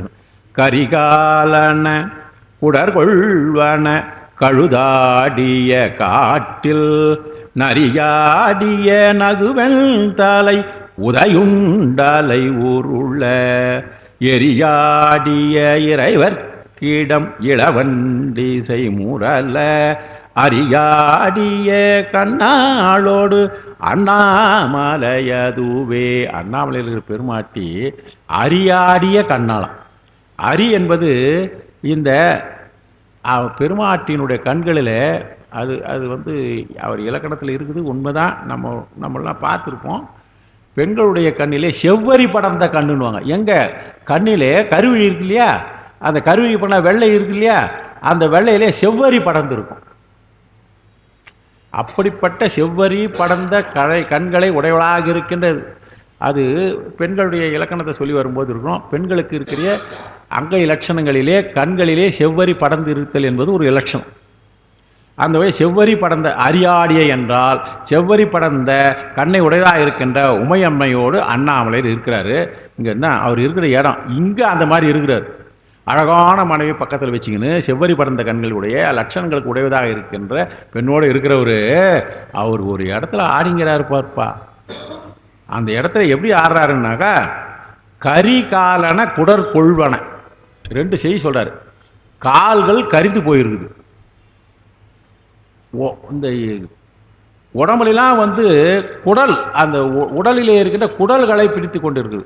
இது நம்ம தேடி கண்டுபிடிக்கணும்னா தக்கையாக பரணி படிக்கணும், இல்லைன்னாக்கா இது கலிங்கத்து பரணி படிக்கணும். கலிங்கத்து பரணி வந்து அவர் வரலாற்றாக எழுதிட்டு இருக்காரு. அது ஒரு போர் கால காட்சியாகவே கொடுத்துட்ருக்காரு. தக்கையாக பரணி படிச்சிங்கனாக்கா ரொம்ப அருமையாக இருக்கும். தக்கையாக பரணி சிவபெருமானுடைய தன்மையில் ரொம்ப அருமையாக கொடுத்துருக்குது. அது நம்ம அங்கே போவோம்னா கரிகாலனை என்றால் அந்த பரணியில் தான் வந்து சுடுகாட்டில் என்ன நடக்குது, போர்க்களத்திலே உயிர்கள் இறந்த இடத்துலேன்னு கால்கள் கரிந்து போய் இருக்கிறதான் குடல் கொள்வன் என்றால் ரெண்டு சொல்கிறார். எது? கழுது. இந்த கழுதுக்கு குடலையெல்லாம் பிடுங்கி பிடுங்கி சாப்பிடுதான். அந்த பிணங்கள் எரிந்த பிணங்களிலே இருக்கிற குடலை புழங்குதான். இதுக்கு அந்த பிணங்களில் எரிந்த பிணங்களிலே இடையில போய் எடுக்கிறதுனால அதனுடைய கால்லாம் கருகி போய்க்குதான். எதுக்கு? கழுது என்றால் இங்கே வந்து பேய். கழுது என்பது இங்கே கரிகாலன எரியனத்தின் நுகர்களில் நிற்பதால் அந்த கழுது பேய். ஆக பேய்கள் என்ன அறிதான்? அது ஆடிக்கொண்டு இருக்கிற காடு. பெருமான் ஆடுகின்ற காடு எப்படிப்பட்டது? ஆனால் இங்கே நல்ல அண்ணாமலையில் திருவண்ணாமலையில் மலை மேலே அருமையான மகனையோடு உட்காந்துக்கிறாருன்னு சொல்ல வர்றாரு. கழுதாடிய காட்டில் அடுத்ததுன்னா இதாக இன்னொன்று நரியாடிய நகு வெண்தலை. இந்த நகு வெண்தலை என்றால் பல்லெல்லாம் போயிட்டு இருக்குது, அந்த தலையெல்லாம் எரிஞ்சு போன கபாலங்கள்லாம் இருக்குது பத்தியா. இந்த நரிங்க என்ன பண்ணுதான், நல்லா சாப்பிடுறதுங்க எல்லாம் முடிஞ்சு போகுது, சும்மா போர் அடிக்குது. அது என்ன பண்ணுதான், கொஞ்ச நேரம் ஆடணும்னு சொல்லிட்டு இந்த மண்டை ஓடுலாம் இருக்குது பத்தியா, அதுங்கெல்லாம் உதைச்சி ஆடுதான். சொல்றாரு பாருங்க, நரியாடிய நகு வெண்தலை உதையுண்டு. நரிகள் தன்னுடைய கால்களால் விளையாட்டாக உதைக்க உதைக்க ஆடுகின்ற போது, அவைகள் ஓடுகின்ற போதெல்லாம் கால்களிலே பட்டு பந்து ஓடி ஆடுவது போல நகு வெண்தலை, நகு வெண்தலை என்ற மண்டை கபாலங்கள் உதை உண்டு, அவை உருள. அதுவும் உருள் தான். இப்போ நரியை பற்றி சொல்லிட்டாரு, பேயை சொல்லிட்டாரு, சுடுகாட்டில் என்னெல்லாம் நடக்குதுன்ட்டு சொல்லிட்டு எரியாடிய இறைவர். அப்படிப்பட்ட சுடுகாட்டிலே ஆடிக்கொண்டிருக்கின்ற பெருமான். ஆனால் இங்கே அப்படி இல்லை. அருமையான உமாதேவி ஆடும். போன பாட்டில் சொன்னார், உமை புல்குனார். உமையை புல்குதல் என்றால் நல்லா தெரியும், அணைத்தல்னு பேர். அப்படிப்பட்ட பெருமான் இங்கே நம்ம திருவண்ணாமலையில் அந்த மாதிரிலாம் இல்லை. இங்கே என்ன ஜோராக இருக்கிறார் பாருங்க. அரியாடிய கண்ணாலோடும் இருக்கிறார் என்பது செய்தி. அடுத்தது ஒளிரு புலி அதளாடையர் உமையஞ்சூதல் போருட்டால் மிளிரூர் மிளிரூர் என்னது குரலா குரல் சரி குரல் கரெக்ட். மிளிரு குரல் மதவாரண வதனம் பீடித்துரித்து வெளிரூபட விளையாடிய விகிதன் ஈராவணனை அலரூபட அடர்த்தானிடம் அண்ணாமலை அதுவே. எட்டாவது பாட்டு வந்து ராவணன் வரணுன்றது வந்தார். இந்த ஒளிரு பிளிரு வெளிரு அலறு இதெல்லாம் வந்து இந்த பாடலினுடைய சந்தத்துக்கு ஏற்ற வகையிலே நீண்டது. ஒளிரு தான் வெளிரு தான் பிளிரு தான். ஆனால் பாட்டுடைய சந்தத்துக்கு ஏற்ற வகையிலே நீண்டது என்கின்ற ஒரு குறிப்பை முதல்ல கொடுத்துட்டாரு. அப்போ இப்போ பாருங்க, ஒளிரி புலியதல் என்றால் ஒளிர்கின்ற தன்மையுடையதாக இருக்கின்ற புலியினுடைய தோல். புலி அதழ் என்றால் தோல். புலி அதழ் ஆடைய தோலை உடையாக உறுத்தி புலித்தோலை உமையாக இருந்தது. அடுத்தது அவர் இன்னொன்று செஞ்சாராம். புலித்தோலை தான் உடையா வச்சுட்டு இருக்கார. அப்புறம் இன்னொரு கதை வந்துச்சு. ஒரு நேரத்திலே ஒரு வாரணம் இவரை நோக்கி வேகமாக வருது. தார்காவனத்தை இருளில் அனுப்பிச்ச ஒரு அருமையான யானை வருகிறது. அது இவரை கொல்லுதல் வழியாக வருகிறது. அவங்க கொல்லுதல் அனுப்பிச்சாங்க. அந்த யானை வருகிறது. அந்த யானையை பார்த்துட்டு இவர் பாட்டு சரி வரட்டும், அது பாட்டுக்கு வந்தால் சில நேரத்தில் வரும், கிட்ட வந்து நம்மளை பார்த்து உடனே சுற்றிட்டு கூட போடுனாரு. இருந்தாலும் அது தொலைவா வருகிற போதே ஒரு ஆர்ப்பாட்டம் பண்ணிட்டு வந்ததுனால பக்கத்தில் உமாதேவி நாங்களாம் அவங்க உமை அதை சொல்கிறாங்க. உமை அஞ்சுதல் பொருட்டால் பிளிரு குரல் குரல் மதயாவனை மத வாரணம் மதம் பிடித்தாக இருக்கின்ற வாரணம் என்று சொல்லப்படுவதாக இருக்கின்ற யானையை அதை வாரணம் என்ன பண்ணாராம்? மத யானையை வதனம் பிடித்து உரித்து தலையை பிடிச்சு உரிச்சாராம். யானையை வந்து தலையை பிடிச்சு உரிக்க முடியுமா? இப்போ மூக்கணாங்கயிறு போட்டிருந்தா கூட பரவாயில்ல. மூக்கணாங்கயிறு பிடிச்சினாக்கா தலையில் பிடிச்சின்னா அந்த குத்துவாங்க தெரியுங்களா? மூக்கணாங்கயிறு குத்துது என்று பார்த்துக்கலாம். நம்ம கிராமங்களே சில இடங்களே இந்த புளிய மரங்கள் இந்த லாடம் அடிக்கிறது, இந்த கால் கடிக்கிறதுலாம் எல்லாம் கிராமங்களில் போய் பார்த்தா தான் தெரியும். அதெல்லாம் என்ன பாடுபட்டு அவங்க காலை கட்டிட்டு போட்டு அடிப்பாங்க. அதே மாதிரி இந்த மூக்கணாங்கயிறு பிடிச்சி இவர் என்ன பண்ணாராம்? மதவாரணம் வதனம். அந்த மதவாரணம் எப்படி வந்துன்னு சொல்கிறாரு? மதம் பொருந்தியது பிளிருகின்றது. பிளிர் என்றால் உறக்க சத்தமிடுதல்னு பேர். அப்படிப்பட்டதாக இருக்கின்ற பிடித்து உரித்து அந்த உரித்து வெளிரூபட விளையாடியது. இந்த வெளிரூபட விளையாடினாக்கா வெடத்து போய் வெள்ளன் ஆயிட்டாயா. இப்போ சொல்லுவாங்க, இப்போ என்னெல்லாம் பார்த்தா அப்படி தான் சொல்லுவாங்க, நான் ஒன்றும் மூஞ்சிலாம் வெள்ளை வெளியேன்னு ஆயிட்டீங்களே. என்ன வெள்ளை வெளியேன்னு ஆயிட்டோன்னா சிவப்பாக இருக்குன்னு அர்த்தமா? ஒன்றும் இல்லை உடம்புலன்னு அர்த்தம்.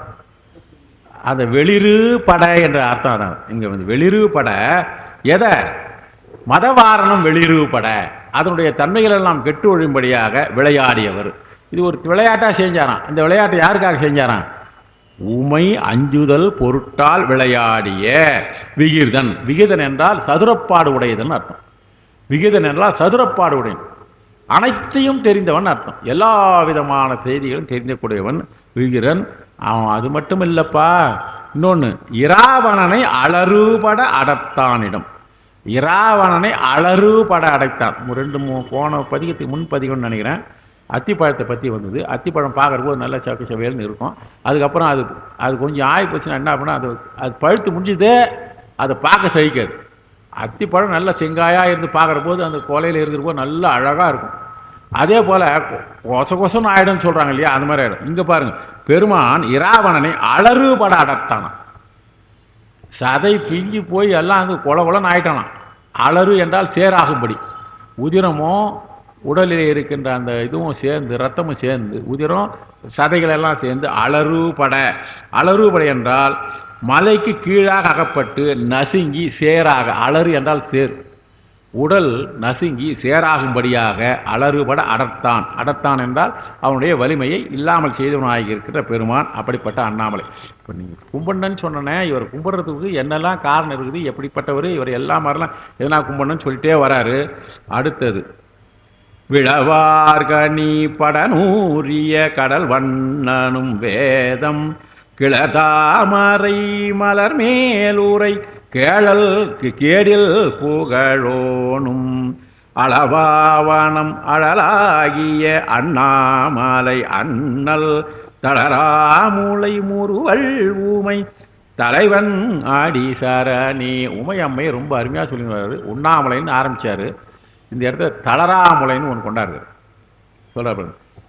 விளவு ஆர்கனி பட நூறிய கடல் வண்ணன். இதுக்கு துவாபர யுகத்திலே கண்ணனாக அவதாரம் செய்த பெருமான் அங்கே ஒரு அசுரன் விளவமரமாக நின்று அவரை அழிப்பதற்காக கம்சனால் ஏவப்பட்டதுனால அதனால் கன்று கொண்டு விளவு எரிந்த கண்ணன். புரிஞ்சிடும்னு நினைக்கிறேன்.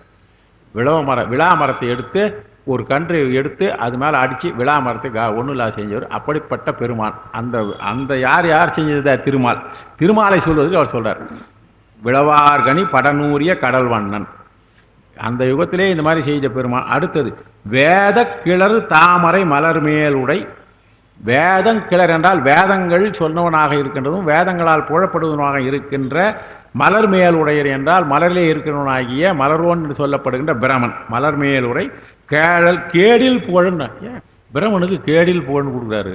பிரமனுக்கு கேடில் புகழ் என்று ஒரு சிறப்பங்க கொடுக்குறாரு. அழியா புகழ் உடையவனாக இருக்கின்ற புகழை உடையவனாக இருக்கின்ற. ஏன்னா இப்போ இவங்கெல்லாம் புகழ் இல்லைன்னாக்கா அவங்கள பிரம்மாவை போக முடியாது. இவங்கெல்லாம் மனுஷராக இருந்து புண்ணியம் செஞ்சு உயிர் பிறவியில் உயிர் கூட்டத்தில் இருந்து தான் சிறந்த நிலைமைக்கு போனாங்க. அப்படிப்பட்ட புகழை உடையவனாக இருக்கின்ற நம்ம பிரம்மனும் அளவாவனம் என்றால் அவர்களால் பெருமானை தங்களுடைய அறிவினால் அளக்க முடியவில்லை. அளத்தல் அளவு செய்ய முடியாத மாதிரி பெருமானை அளவு செய்த முடியாத அளவுக்கு இருக்கின்ற அழலாகிய அண்ணாள். அழலாக இருந்தான்னா இந்த பாட்டு நல்லா தெரியும். திருவண்ணாமலை வரலாறு நமக்கு சொல்லப்படுகிறது. அப்படிப்பட்ட பெருமான் இந்த கேடில் புகழோன் என்று சொல்லியிருக்கு இல்லையா, அழியா புகழ்னு சொல்கிறார். பிரமனுக்கு ஏன் அழியா புகழ் என்றால் அவன் அழியா புகழை பெற்றிருக்கிறான். பெருமானிடத்திலே வரம் பெற்றிருக்கிறான். அவனுக்கு அதனால தான் ஒரு படைப்பு தன்மையை அவர் கொடுத்துருக்கிறார். அவனை நாம விட அவர்களையும் நம்ம சிறந்ததாக தான் கொள்ளணும். பெருமானை நினைக்கிற போது அவர்கள் பவர் கம்மி. ஆனால் அதனால் அந்த பிரம்ம பயலு, அந்த நாராயண பயலு, இது என்ன அவன் எவ்வளோ புண்ணியம் பண்ணி எப்படி போய் அங்கே பெருமான் அந்த 5 போஸ்ட் பெருமானுடைய படைத்தல் காத்தல் இதெல்லாம் வாங்கியிருக்காங்கன்னா அவ்வளோ இருக்குது. அதனால் கண்ணாமுன்னான்னு அவன் நினைக்க முடியாது. அதனால் கேடில் புகழோன் என்பது இங்கே ஞானசம்பந்தே பாராட்டுகிறார். நம்ம ஏன் பிரம்மாவை திட்டலாம்? அளவா வண்ணம் என்றால் தம்முட்பகை கொண்டு காண முடியாதபடி தங்களுடைய தான் என்கின்ற முனைப்பு இருப்பவனால பெருமானை காண முடியாது என்கின்ற ஒரு தத்துவம் இருக்கிறது. அடுத்தது இந்த பாட்டில் நல்ல அண்ணாமலை வரலாறு சொல்லியிருக்கிறாரு. அப்படி அடுத்தது பாருங்க, 10வது பாட்டில் பேர் வந்தூர பாசூர்தர வெயிலின்றூழல் வாரும் மார்பம் பூதை மலிசீவரம் மறையா வருவாரும் ஆரம்பர்தம் உரைகொள்ளன்மின் அண்ணாமலை அண்ணல் கூர்வெண்மழு படையான் நல்ல கடல் சேர்வது குணமே. என்ன சொல்கிறாரு இங்கே அவங்க அதாவது வேர் வந்து உர மாசூர்தர என்றால் இப்போ வேர் என்றால் வியர்வை, மாசு என்றால் அழுக்கு. இப்போ புரிஞ்சிடும் உங்களுக்கு. வேர் வியர்வையில்லால் நனைந்த உடம்பு, மாசு ஊர்தரை என்றால் அழுக்கு நிறைந்திருக்கிறது.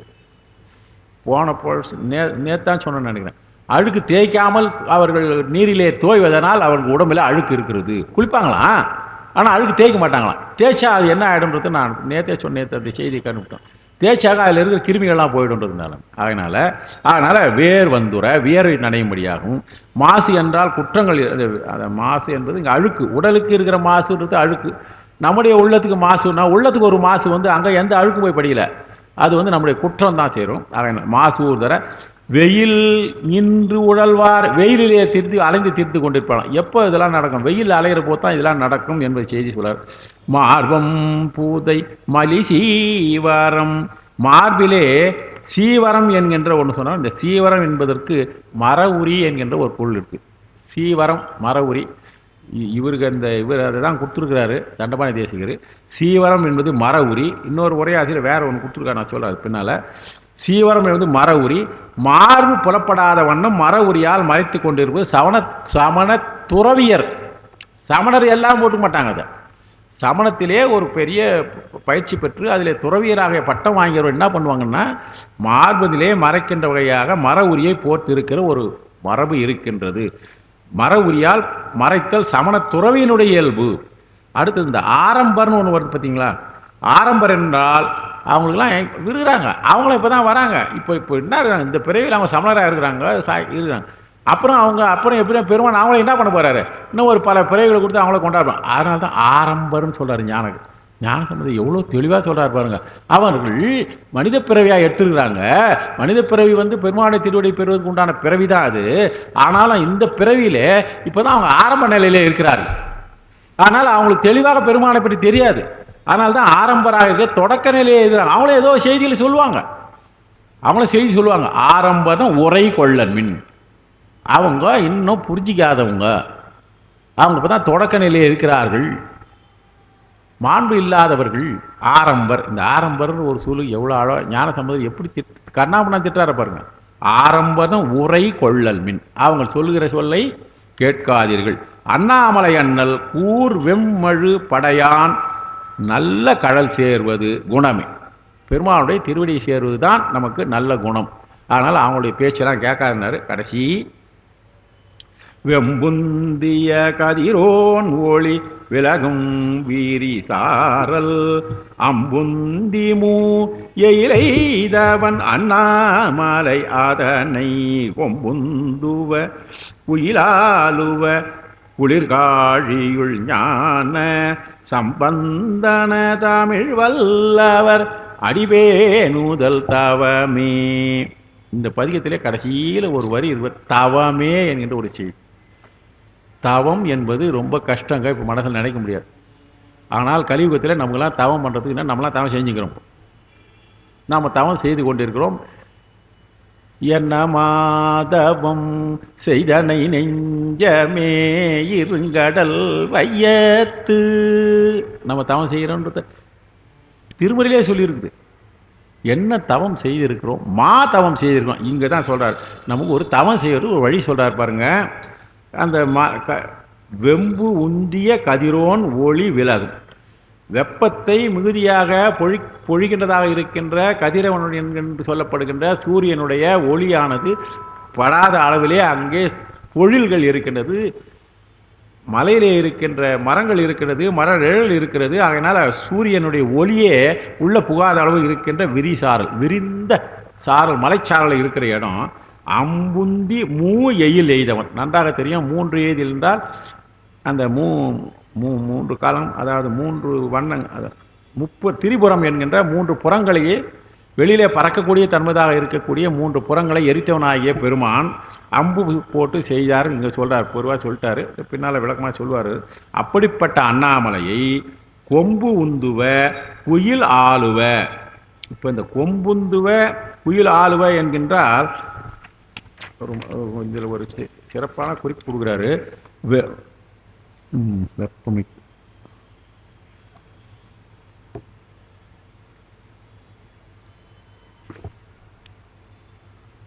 கொம்பு என்பது ஒரு வகை வாத்தியம். இந்த கொம்பு என்பது ஒரு வகை வாத்தியம். நம்ம பல்வேறு வாத்தியங்களிலே குடமுழா அப்படின்னு ஆரம்பித்து வந்தோம்னா அதில் கொம்பு என்பது ஒரு வகை வாத்தியம், வாத்திய விசேஷம். அதாவது வாத்திய வகையிலே ஒன்றாக இருக்கின்ற ஒரு கொம்பு. இவர் அப்படி தான் இந்த தண்டபாணி தேசிகர் இந்த விசேஷம்னு போட்டுனே வருவார். அதே போல் பல விஷயங்களை சொல்லுவார். அதில் விசேஷம். அடுத்து கொம்பு ஊதிய இனிய ஓசைக்கு. ஆக கொம்பு என்கின்ற ஒரு வாத்தியத்தினுடைய ஓசைக்கு ஏற்ப அந்த ஓசையை ஒத்ததாக இருக்கின்ற குயில் ஆளுவ. அந்த குயில்கள் ஆளுதல், குயில் ஆளும், கிளி பேசும். இதெல்லாம் நம்ம இலையில இருக்கின்ற தீர்வுகள்லாம் என்னென்ன சவுண்டு கொடுக்குன்றத நன்னூலில் சொல்லியிருக்காங்க, தொல்காப்பின்னு சொல்லியிருக்குது. அப்படிப்பட்ட இந்த மயில் அகவும் சொல்லியிருக்காரு. அதனால் இங்கே இந்த கொம்பு என்கின்ற ஒரு வகை வாத்தியத்திலே இருக்கின்ற ஓசைக்கு ஏற்றபடியாக குயில் கூவுதான். குயில் அவர் எங்கேருந்து பார்த்தாரோ ஞானசம்பந்தர், அந்த கொம்புன்ற வாத்திய ஒலி நமக்கு தெரியல, அந்த ஒலிக்கு ஏற்ற மாதிரி அந்த குயில் கூவுதான்.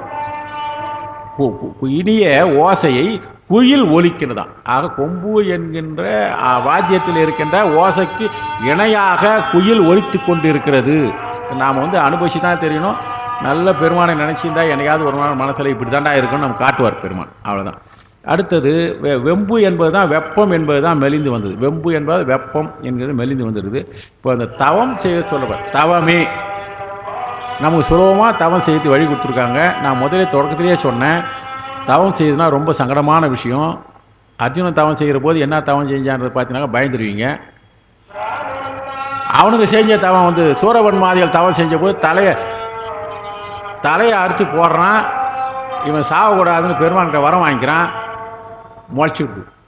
வெற்றான் முளைக்குது. சிங்கமுகாத்தூரம் தாரகாசுரம் இந்த இவனும் தாரகாசுரம் சிங்கமுகாத்தூரம் இவனெல்லாம் அந்த மாதிரி தவம் செஞ்சாங்க. வெட்டி போட்டு தவம் செஞ்சாங்க. அவங்க தவம் செஞ்சதுனால ராட்சதர்கள் இருந்து தவம் செய்த இடம்ன்றதுனால கைலாயம் போகிற இடத்துல அந்த இதுவும் பக்கத்துலேயே ஒரு தனியாக ஒரு குளம் இருக்குது.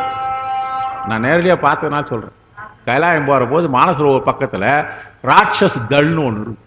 அங்கே கலரு தொலைவில் பார்க்கறதுன்னு நம்ம கிட்ட கூட்டு போல அங்கே இறங்கக்கூடாது. அதில் தண்ணியில் கையாள வைக்கூடாது. ஆனால் ராட்சதர்களுடைய ரத்தம்லாம் அதில் நிறைய இருக்கும். அந்த ரத்தம் எப்படி வந்துன்னு பார்த்தா கந்தபுராணத்தில் இருக்கும்போது அவங்க தவம் செய்கிற போது அறுத்து போடுறாங்களா.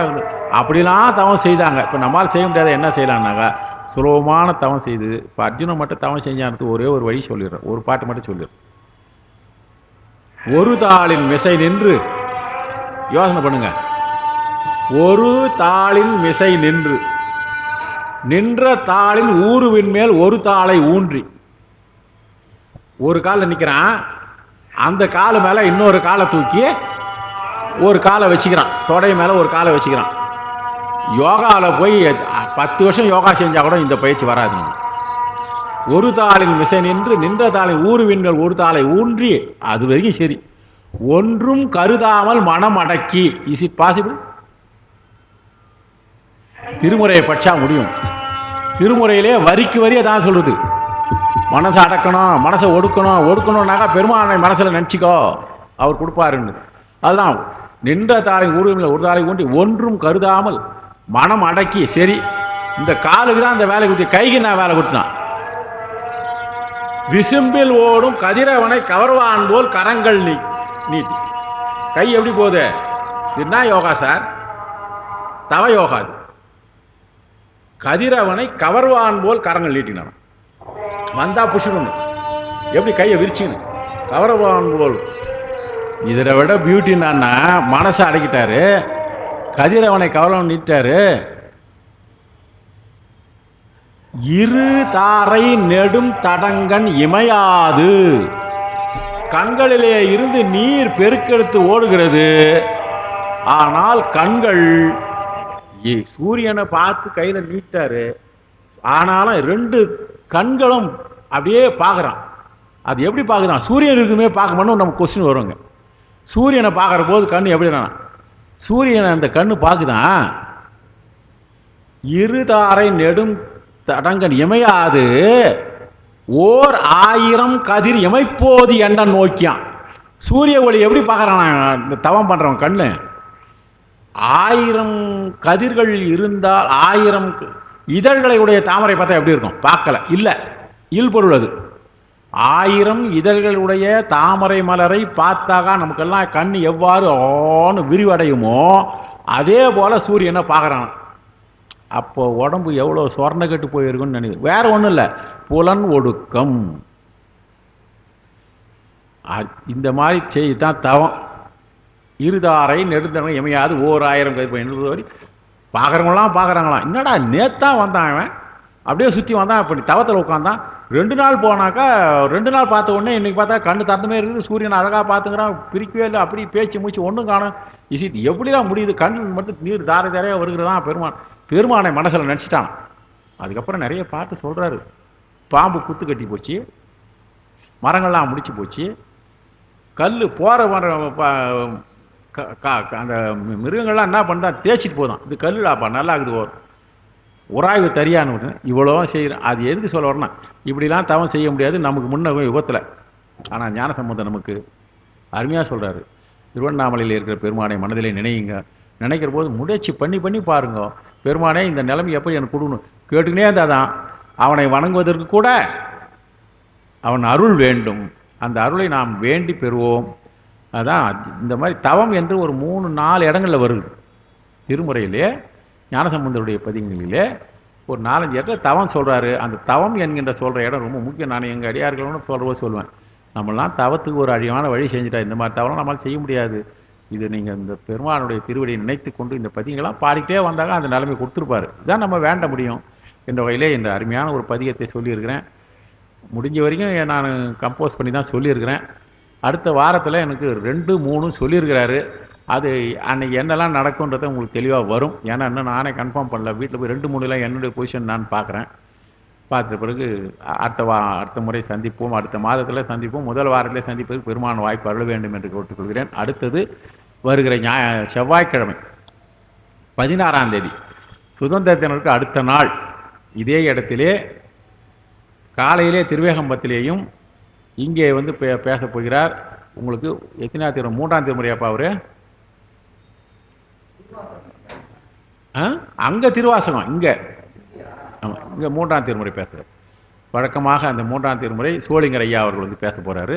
வந்து இருந்து கேட்க வேண்டும். இது அறிவிப்பாக வெளியே எடுத்துக்கொள்ள வேண்டும் என்று கேட்டுக்கொண்டு நிறைவு செய்கிறேன்.